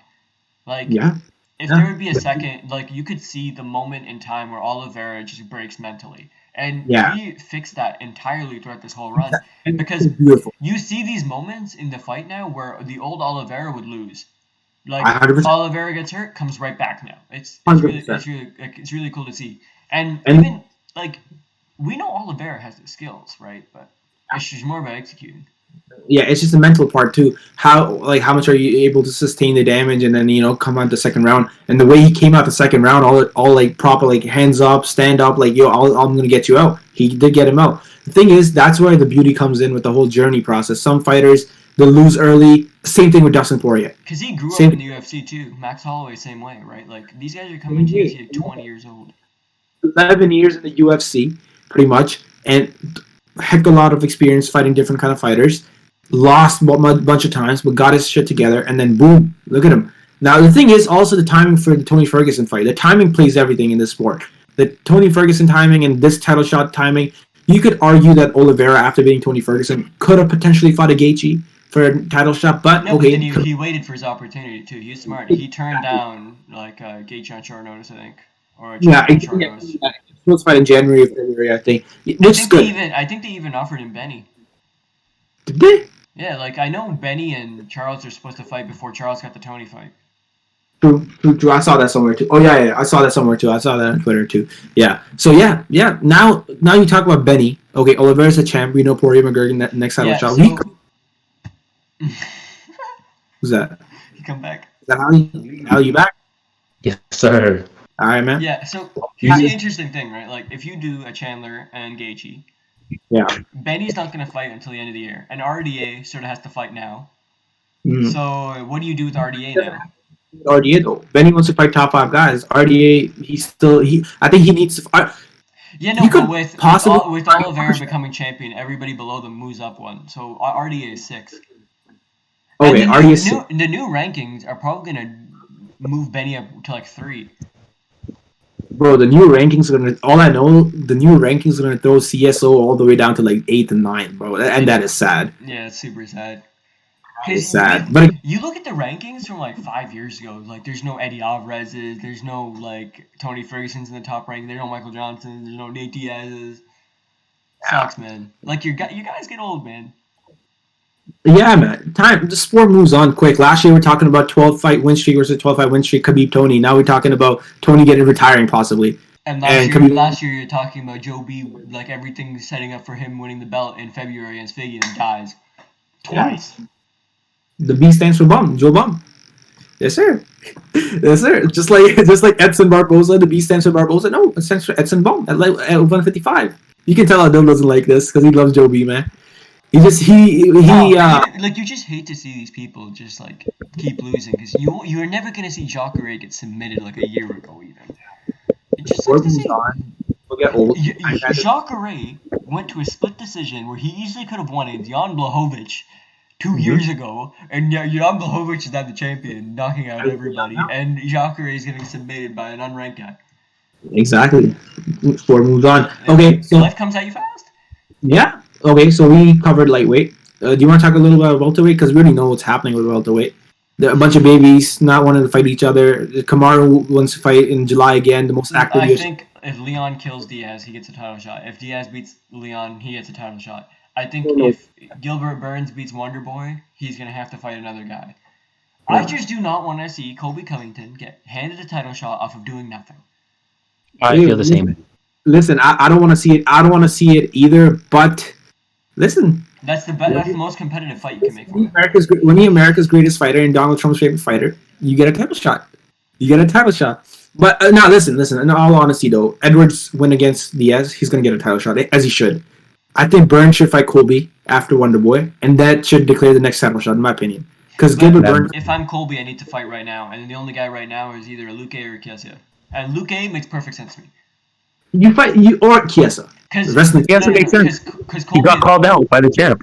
Because Colby and Luque each fought the same. They both fought Tyron Woodley, and Luque is such an elite guy, like elite action fighter at least. Like you need to give him these sort of opportunities. Give him a 5-round main event against Colby. He's an elite action fighter, Dill, but I don't think. He's earned this opportunity to at least get a shot. I agree, but the thing is, put yourself in Colby's position. When the president of the UFC comes out, I think Colby's next. Would you take a fight against a Luque or a Chiesa and potential risk your title shot? No. Colby Covington is also one of the historically worst guys to negotiate for the UFC. I agree. He like price amounts up, huh? Kamaru's just. No, what I'm saying is like from Kamaru's perspective, he thinks it's funny. He probably thinks it's funny saying no to Colby. Like I think it's funny. I guarantee you, he thinks it's so funny. He's like, yo, I'm gonna call out Michael Chiesa. Like that's so amazing. That is so the shithousery on that is amazing. If somehow that fight happens, that's the goatiest move ever. Kamaru Usman. Okay, no, the goatiest move ever is Pena winning against McMahon and calling out Nunes, saying she was in the fetal position 10 years ago, as if Pena didn't get choked dead by a pure striker last year. We know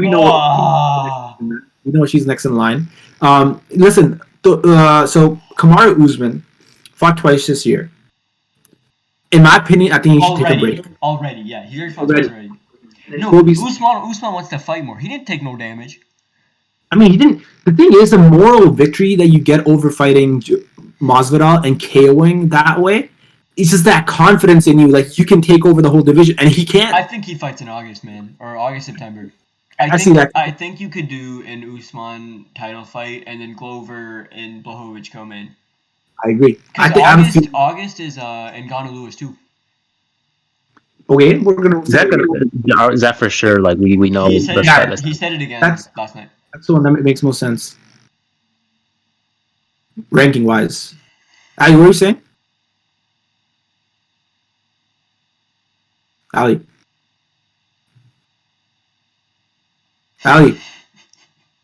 He's out of the building. We can't hear him. I see him laughing. Oh, I hear him now. Talk, Ali. Can you hear me? Okay, yeah. I hear you.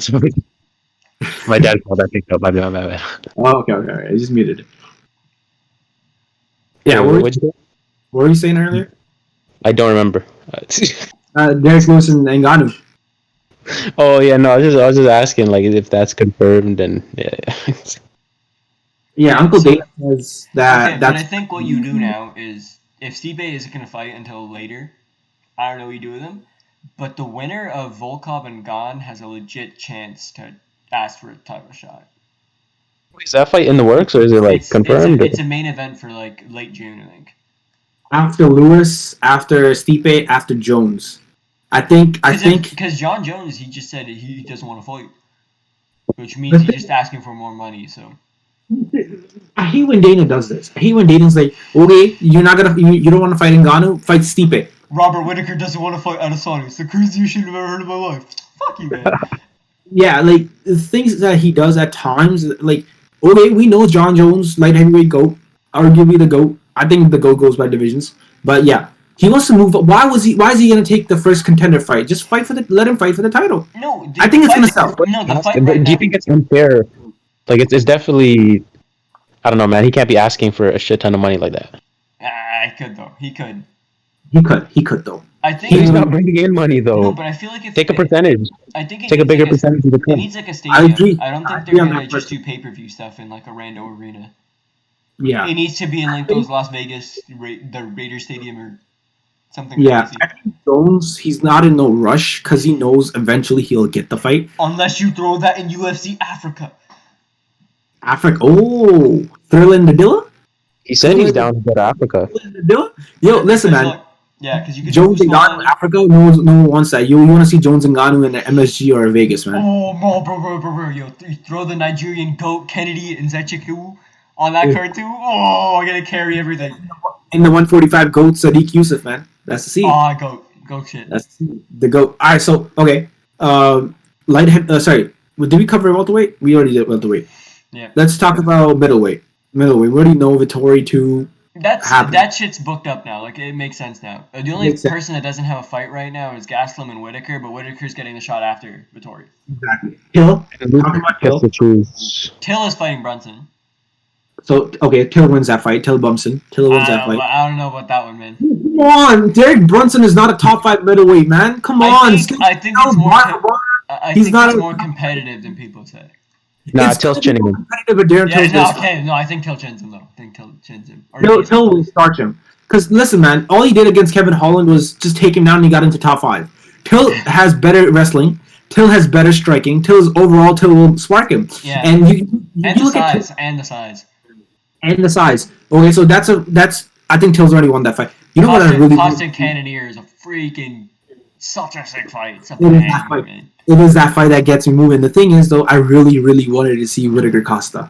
I think Whittaker kills him, though. Like, I think what you saw in the Gastelum fight, just to the next level. Gastelum's a better technical striker than Costa is. I agree. I think he does. The thing is, just that wild factor, because Paulo Costa is just like I think Costa gets chinned in the first round, man. Yeah, the thing is, Paulo Costa... It's not my bias speaking, it's like, I think what Dasher's Wolf plays out. Yeah. Costa Cannonier is just a great fight, though, but I think it doesn't do anything for the division. Like, Costa wins that fight, for another title. I think the winner of that fight's the winner of Till and Brunson for a title shot. That makes sense to me. That makes more sense. I agree. That makes more sense. And then somehow Eugene Behrman's just gonna pick Till out of that.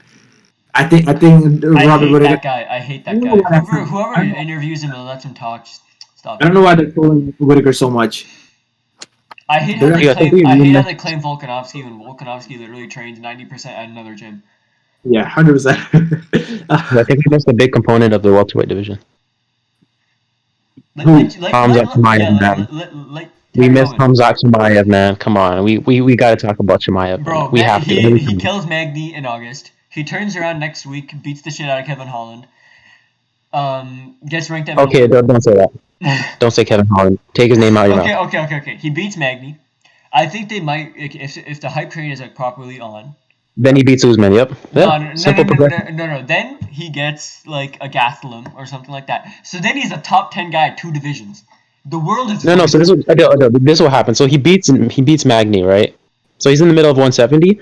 They're busy at 170. Let's go to 180. He beats somebody at 185, and then he goes back down to 170, wins it against Usman, then decides to win against the champion at 185. Yeah. It's just simple math. He's double champ. He's double champ at the end of the year. Ali, so he fights like a 10th ranked guy in both divisions, gets the title shot, right? That's simple math. Magny's like 8th? What? 8th? That's middle. That's dead center. Yeah, that's good. Listen, for me, realistically, Hamzat, both divisions, let's talk about it. Welterweight, he needs 2, 3 fights, obviously. Middleweight, he probably needs Two two fights. fights. No, he needs two fights. Magny to get into the middle, and then Yeah, one more to get to the top. That's it. That's I it. agree. I agree. So 2, 3 fights, yeah, 2 fights. No, sorry, No, two but fights. I Two. think with Let's collect that. with Two fights. welterweight, like a Welter, lot of those guys have earned an 2 fights. opportunity. Middleweight, 3 fights, in my opinion. Because Magny probably deserves somebody better than Chimaev, like rankings perspective wise. Nah, But nah. Listen, I listen. think listen. Chiesa deserves a top five guy, and I think Luque Well, deserves a top five guy. But none of them are gonna fight a top five guy because all the top five guys are like, I don't want to fight these guys. They're gonna make me lose my position. listen, man. Mentally, we know Hamza Chimaev is a top 5 guy in all divisions. The hype says He's everything. already champ. He's already Bro, triple champ, man. bro, O'Malley's already 135 champ. Aljamain's third. O'Malley, he's fighting who in July?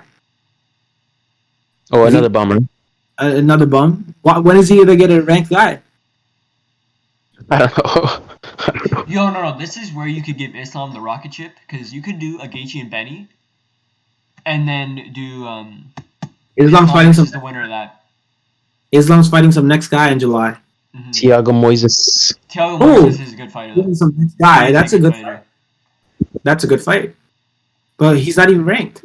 What? But he's a good fighter. He's a good fighter, but not ranked, bro. Because everybody above Islam turned down the fight. So They're what are you gonna do? ducking, man. They're ducking.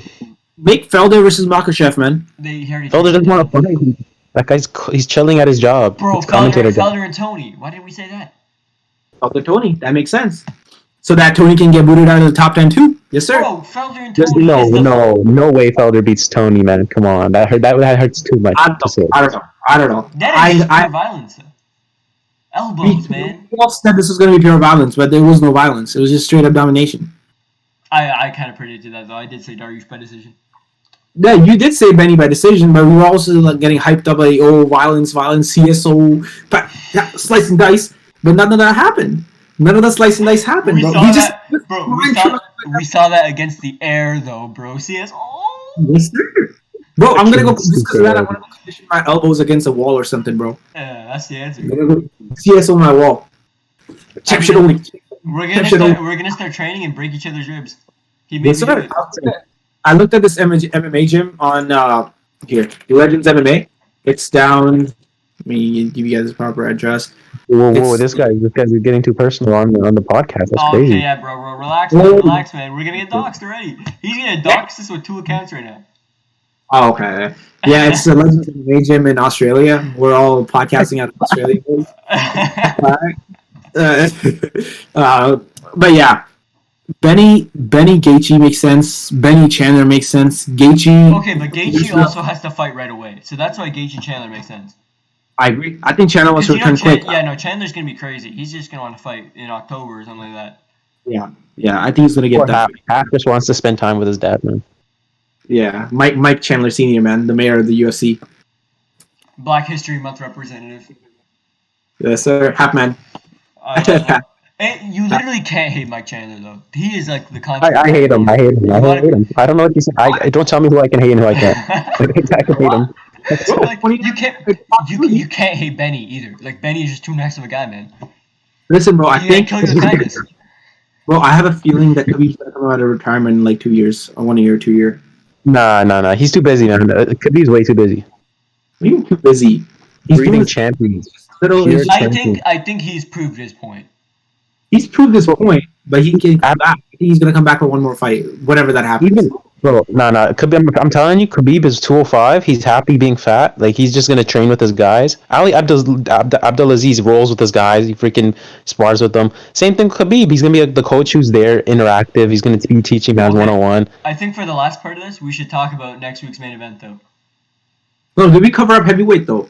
We didn't cover heavyweight. We can talk about the next week, because next week doesn't have, like, the super cards. What's next week? Bro, Cody Garbrandt, Rob Font. Number 3 is number 4. I don't know who the winner goes because that division's kind of messed up right now. Because Dillashaw Sandhagen's probably going to happen in July. But Aljamain Sterling and Jan are going to immediate rematch sometime late. Like late this year or early next year. So regardless, this winner doesn't really go anywhere. Mm-hmm. But the style matchup, like I think they're both similar heights, or maybe Font is a little bit taller. They're both kind of similar in the way they fight. Like they're both very good boxers, really good jabs. I think Rob Font, like, he looks like he hits harder, but like Cody can kill you one shot anyway. I think defensively is where it becomes really more important too, because Cody's much faster. Rothfon's good, not the athletic beast that Cody is. So I think you just see the moments where That's just in fanboy coming out. That's just in a fanboy coming out. I think you see. I think the moments are gonna be like Rothfon on how good are you at countering. Yeah. And I think Cody can easily mix it up too. He's got that wrestling background too. I think he can mix that in as well. And who knows what the cardio is saying? Because Cody's had a bunch of 5-round fights, like at least scheduled for them. Yeah. So I think he's got the cardio in his back pocket too. It's more about like Rob Font, if he can really come to the occasion and beat a former champion. The thing is, I agree with everything you said. And my main concern is defense. Defense, simple as that. What type of Cody will show up? Is it going to be Cody no love or Cody no brains? That's the deciding factor in my opinion. Because I think on his best day he beats everybody. Still, like even on his best day, does he beat a Piotr Jan? Does he beat a TJ Dillashaw? Does he beat a Sandhagen? I'm not sure he does. Good fights, but Rob Font's a good fighter, but is he an elite fighter? That's the question. That's the question he's trying to answer, and Cody is trying to say like, oh, can I get momentum? Am I still But Cody's also trying to say, am I still elite? Can I still contend with these guys? Because you see, I think he's just gonna try to be way more safe. Like he's gonna try to win rounds rather than try to knock him out. I agree. If you could argue with the Dillashaw fights too, like it wasn't a huge skill difference. The second fight looked bad though. It looked bad. The second fight. Because he threw the same right hand 3 times in a row, ate the same counter 3 times in a row, and didn't learn. I agree. But again, those were like tactical mistakes. I don't think those are skill mistakes. So it's more about Ken Rothfont. Like, I think his jab is going to be really important in this. Yes. That's where he wins most of his fights anyway. Mm-hmm. But, so can he do enough damage? Can he put enough on Cody to, force him into that fight or flight stage where he dies every time? Yeah, I think it's an important fight for both fighters and what stage they're at. Where they go next, yeah. Yeah, where they go next. Because I think if Cody wins next, he might go down and fight Figgy. That was already booked earlier. Yes. That's a good thing. Because Cody only weighs like 142, 143. Yeah. That's a big dude. He could do that. And especially a good challenge for Figgy too. The thing is, if Cody wins, you look at the UFC rankings, the hype right? train is back on. He's getting the rocket ship. It's just look. Listen. 2 million Instagram followers speaks for itself. Man. Oh, talking about Instagram followers, I was looking at Oliviera's Instagram last night. It was at 844K. Bro, I checked it this morning. It's almost close to $1 million. Yeah. It's almost close to $1 million now. That's way be. Usman, when he got his title shot, was at 300K. 1 million? By the end of the night, he was at 1 mil. It's crazy. That's just the way it goes. The UFC champion. That's what it is. Becoming the UFC champion. What are your official predictions, though, for Font? For what? I'm biased. Okay. I'm super biased. I'll give you my unbiased prediction. Listen, first let's talk about the thing. Like, what does it do in terms of rankings for these guys? Okay, they're third and fourth. It doesn't do much. So if Cody wins, she's gonna move up. If Rob wins, she's gonna stay there, in my opinion. Because Corey's gonna fight Dillashaw. I mean, like, let's wait till Dillashaw hops back in the rankings too. Let's see where he's at. The winner of this fight might fight Jan. I don't want to see that. I want to see Jan get a title shot. I don't like Aljo as much. I don't think Jan is. Oh, the rematch is happening, no? No, but like, if Aljo doesn't come back by October, they're gonna pull a fight in between. They should make interim then. They shouldn't make an interim. They shouldn't make an interim belt, but they should make like a number one contender fight. Yeah, so it's okay. Yeah, I agree. So do this: Dillashaw, Corey, winner of that. Actually, no, that's kind of bad for Corey then. No, that's the thing with Corey. He 100% needs a title shot. Right now, I agree. At least. But then, what does Jan do, man? Jan deserves a title shot too. No, but Jan should also get punished a little bit for being a stupid guy. I get he lost his belt. I get he lost his belt and everything. But bro, I don't know about that one. I don't think he deserves to be. Bro, what are you doing? He looked at his corner, though. It happens. I mean, the GOAT did it. John Jones did it. It happens. Stuff like that happens. It's just he looked at his corner, though. Like, can I do this? Can I do this? I watched a video, and so what Jan saw is he didn't know what his corner said or did, or he didn't care about his corner. He looked at Aljo lift his hands up off the canvas, and then he kneed him in the head. because he's like, oh, hands are off the canvas, I can knee him. And then he even signaled to his corners like his hands came up. He signaled that his hands came up and I need him. So like it was a legit mistake. Like man thought he. Yeah, he shouldn't be. So I don't know. He already lost his belt to Dill. That's a big ass punishment. Yeah. Okay, but if Aljo doesn't come back until next year, Jan has got to fight somebody. Yeah, I think it should have been a no contest instead. Jan should have remained. Bro, the same thing happened with Anthony Smith and John Jones. Yeah, but, John Jones. But the main thing afterwards is, can he continue? Aljo could not continue. Therefore, like the ref said he was down. Jan still did it anyway. It's 100% his fault. 100% disqualification. If that's not a disqualification, then tell me what is. Or you could argue that Aljo could get nominated in the top 3 supporting role actors for the Oscars. You could say that 100%, but it's not on the referee's decision to go like, oh, he's faking. That's not on the referee. The referee is like, can he continue? Yeah, no, I agree. I'm not saying that shouldn't happen. I'm just saying that's why Aljo getting so much hate right now. That's where you direct your attention to. But we saw in the fight he couldn't do anything against Piotr Jan. That's why he's getting hate. He is not going to do anything in the second fight either. He's going to get blasted up again. He was supposed to be the grappler, the wrestler. Piotr Jan was not moving to his wrestling takedown. I think Aljo could definitely do better.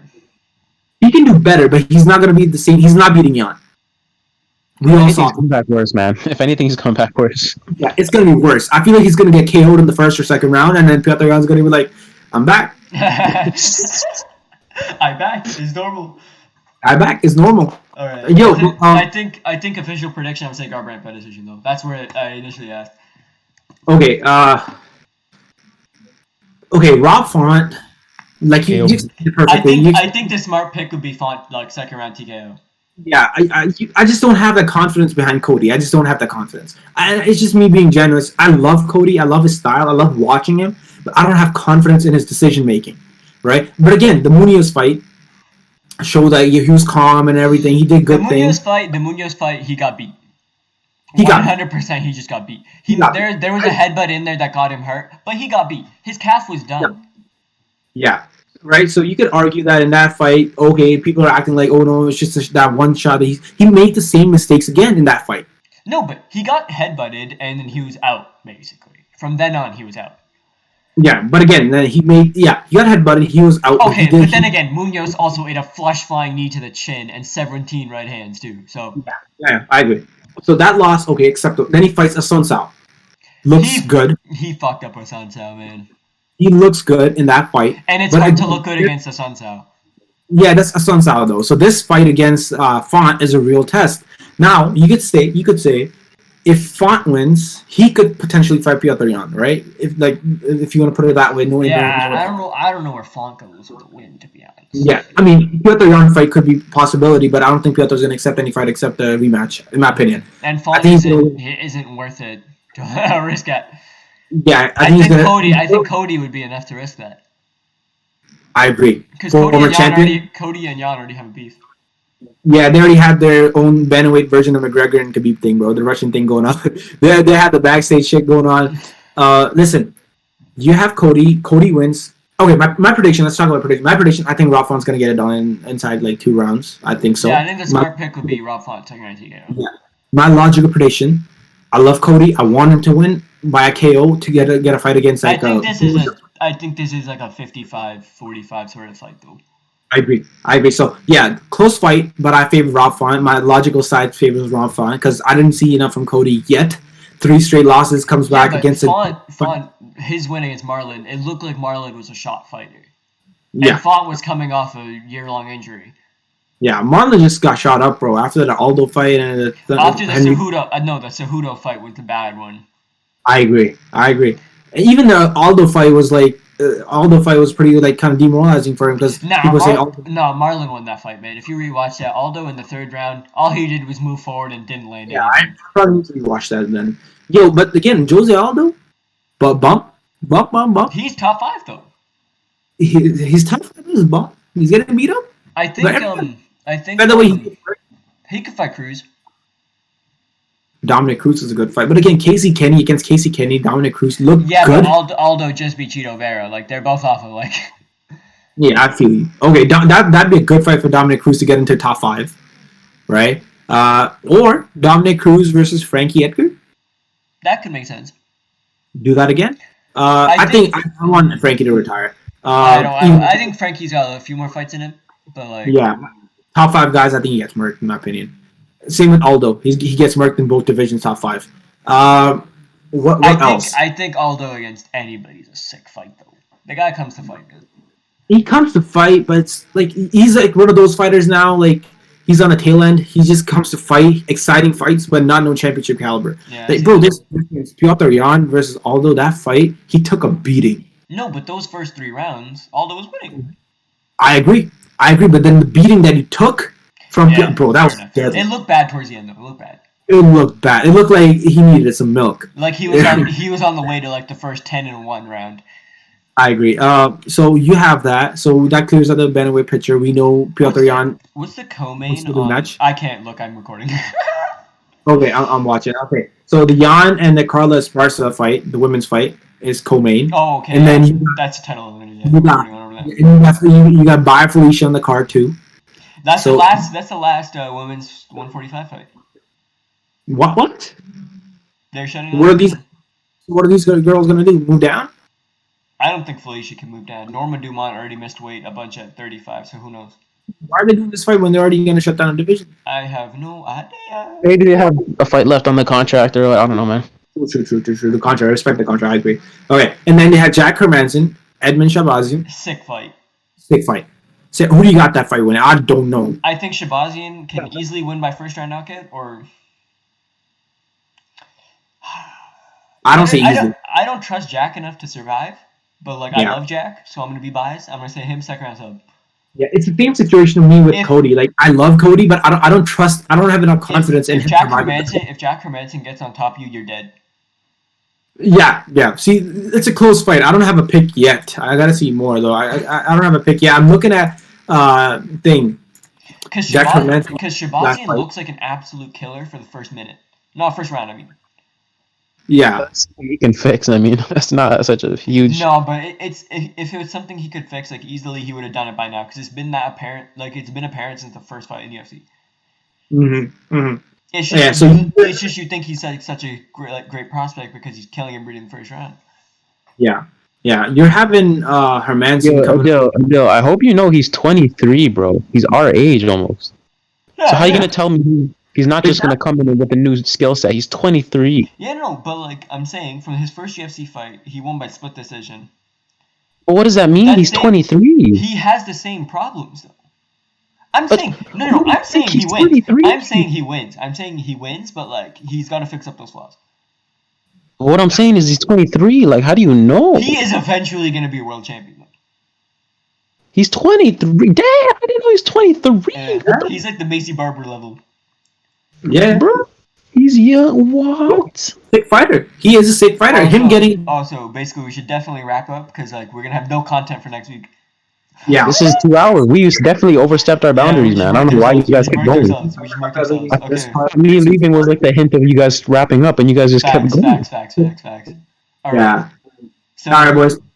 We'll be wrapping this up. We covered the UFC 262 card from Jacare and then onwards. And every other card, and before, and every conflict, every division.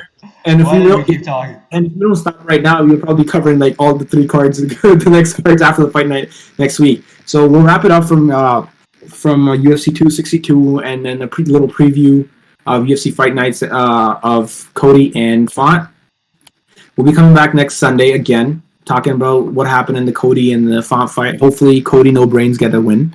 Hopefully, he gets a win. We all want him to win. We all want our boy to win, so he can get another. My palms are gonna be so sweaty. Talking about that, talk about before we wrap it up. If Cody wins and TJ loses, wouldn't that be a good fight? Cody TJ 3? I don't like that. No? I think I want to see them fight different people. Yeah. I think this is what's gonna happen. Cody wins. I think he moves down. I think he's gonna move down. Yeah. And get the belt from Figgy. Come back up, get the second belt, because the double champ does whatever that he wants. but he dies by Figgy. So He I dies mean, by Figgy. He He's dies. gonna die by Figgy. Yeah, he's gonna die. Bro, Cause of death. Figgy, Death by Figgy. bro, Figgy and Garbrandt is one of the sickest style It's gonna be. matchups It's gonna be ever. fun. It's gonna be fun, bro. Anything with Figgy is gonna be fireworks. I love that guy. Bro. I love that guy. All He right, get all jacked up. all right. This has been Adil, Ali. Your boy do. Your boy. And this has been the day after covering last night's Yeah. card. Yeah, this is the first episode. This is the first episode. Still trying to figure things out. We're gonna get a good Roast rhythm us in. as much as you want to. Huh? the one person that watches Facts, bro. Game that over. watches this. All you guys watching, this has been our first episode ever. Hopefully, first of many. We're pretty young in our YouTube journey. Goal is to get a good rhythm in with the videos, good rhythm in with the podcast. Circadian rhythm. This is what we usually do after every single fight night, every single card. But we're just choosing to post on YouTube now because we think it's a great idea somehow. So we're gonna try and work it out and see where this leads us. And thank you for joining us. Thank you. Wait, I have a call out. I have to call out DC. You know, he's you know, I was gonna do a little call out, but like I couldn't phrase it the same way Max does. Okay. But like I'm coming for a job. All I'm coming right. for a Hey, job. Like Iron Mike Chandler says, come on! You've beaten everybody, so beat me! See you at the 29 and top. Chandler. 29 and All Chandler. right. All right. Peace. All right, take it easy, boys.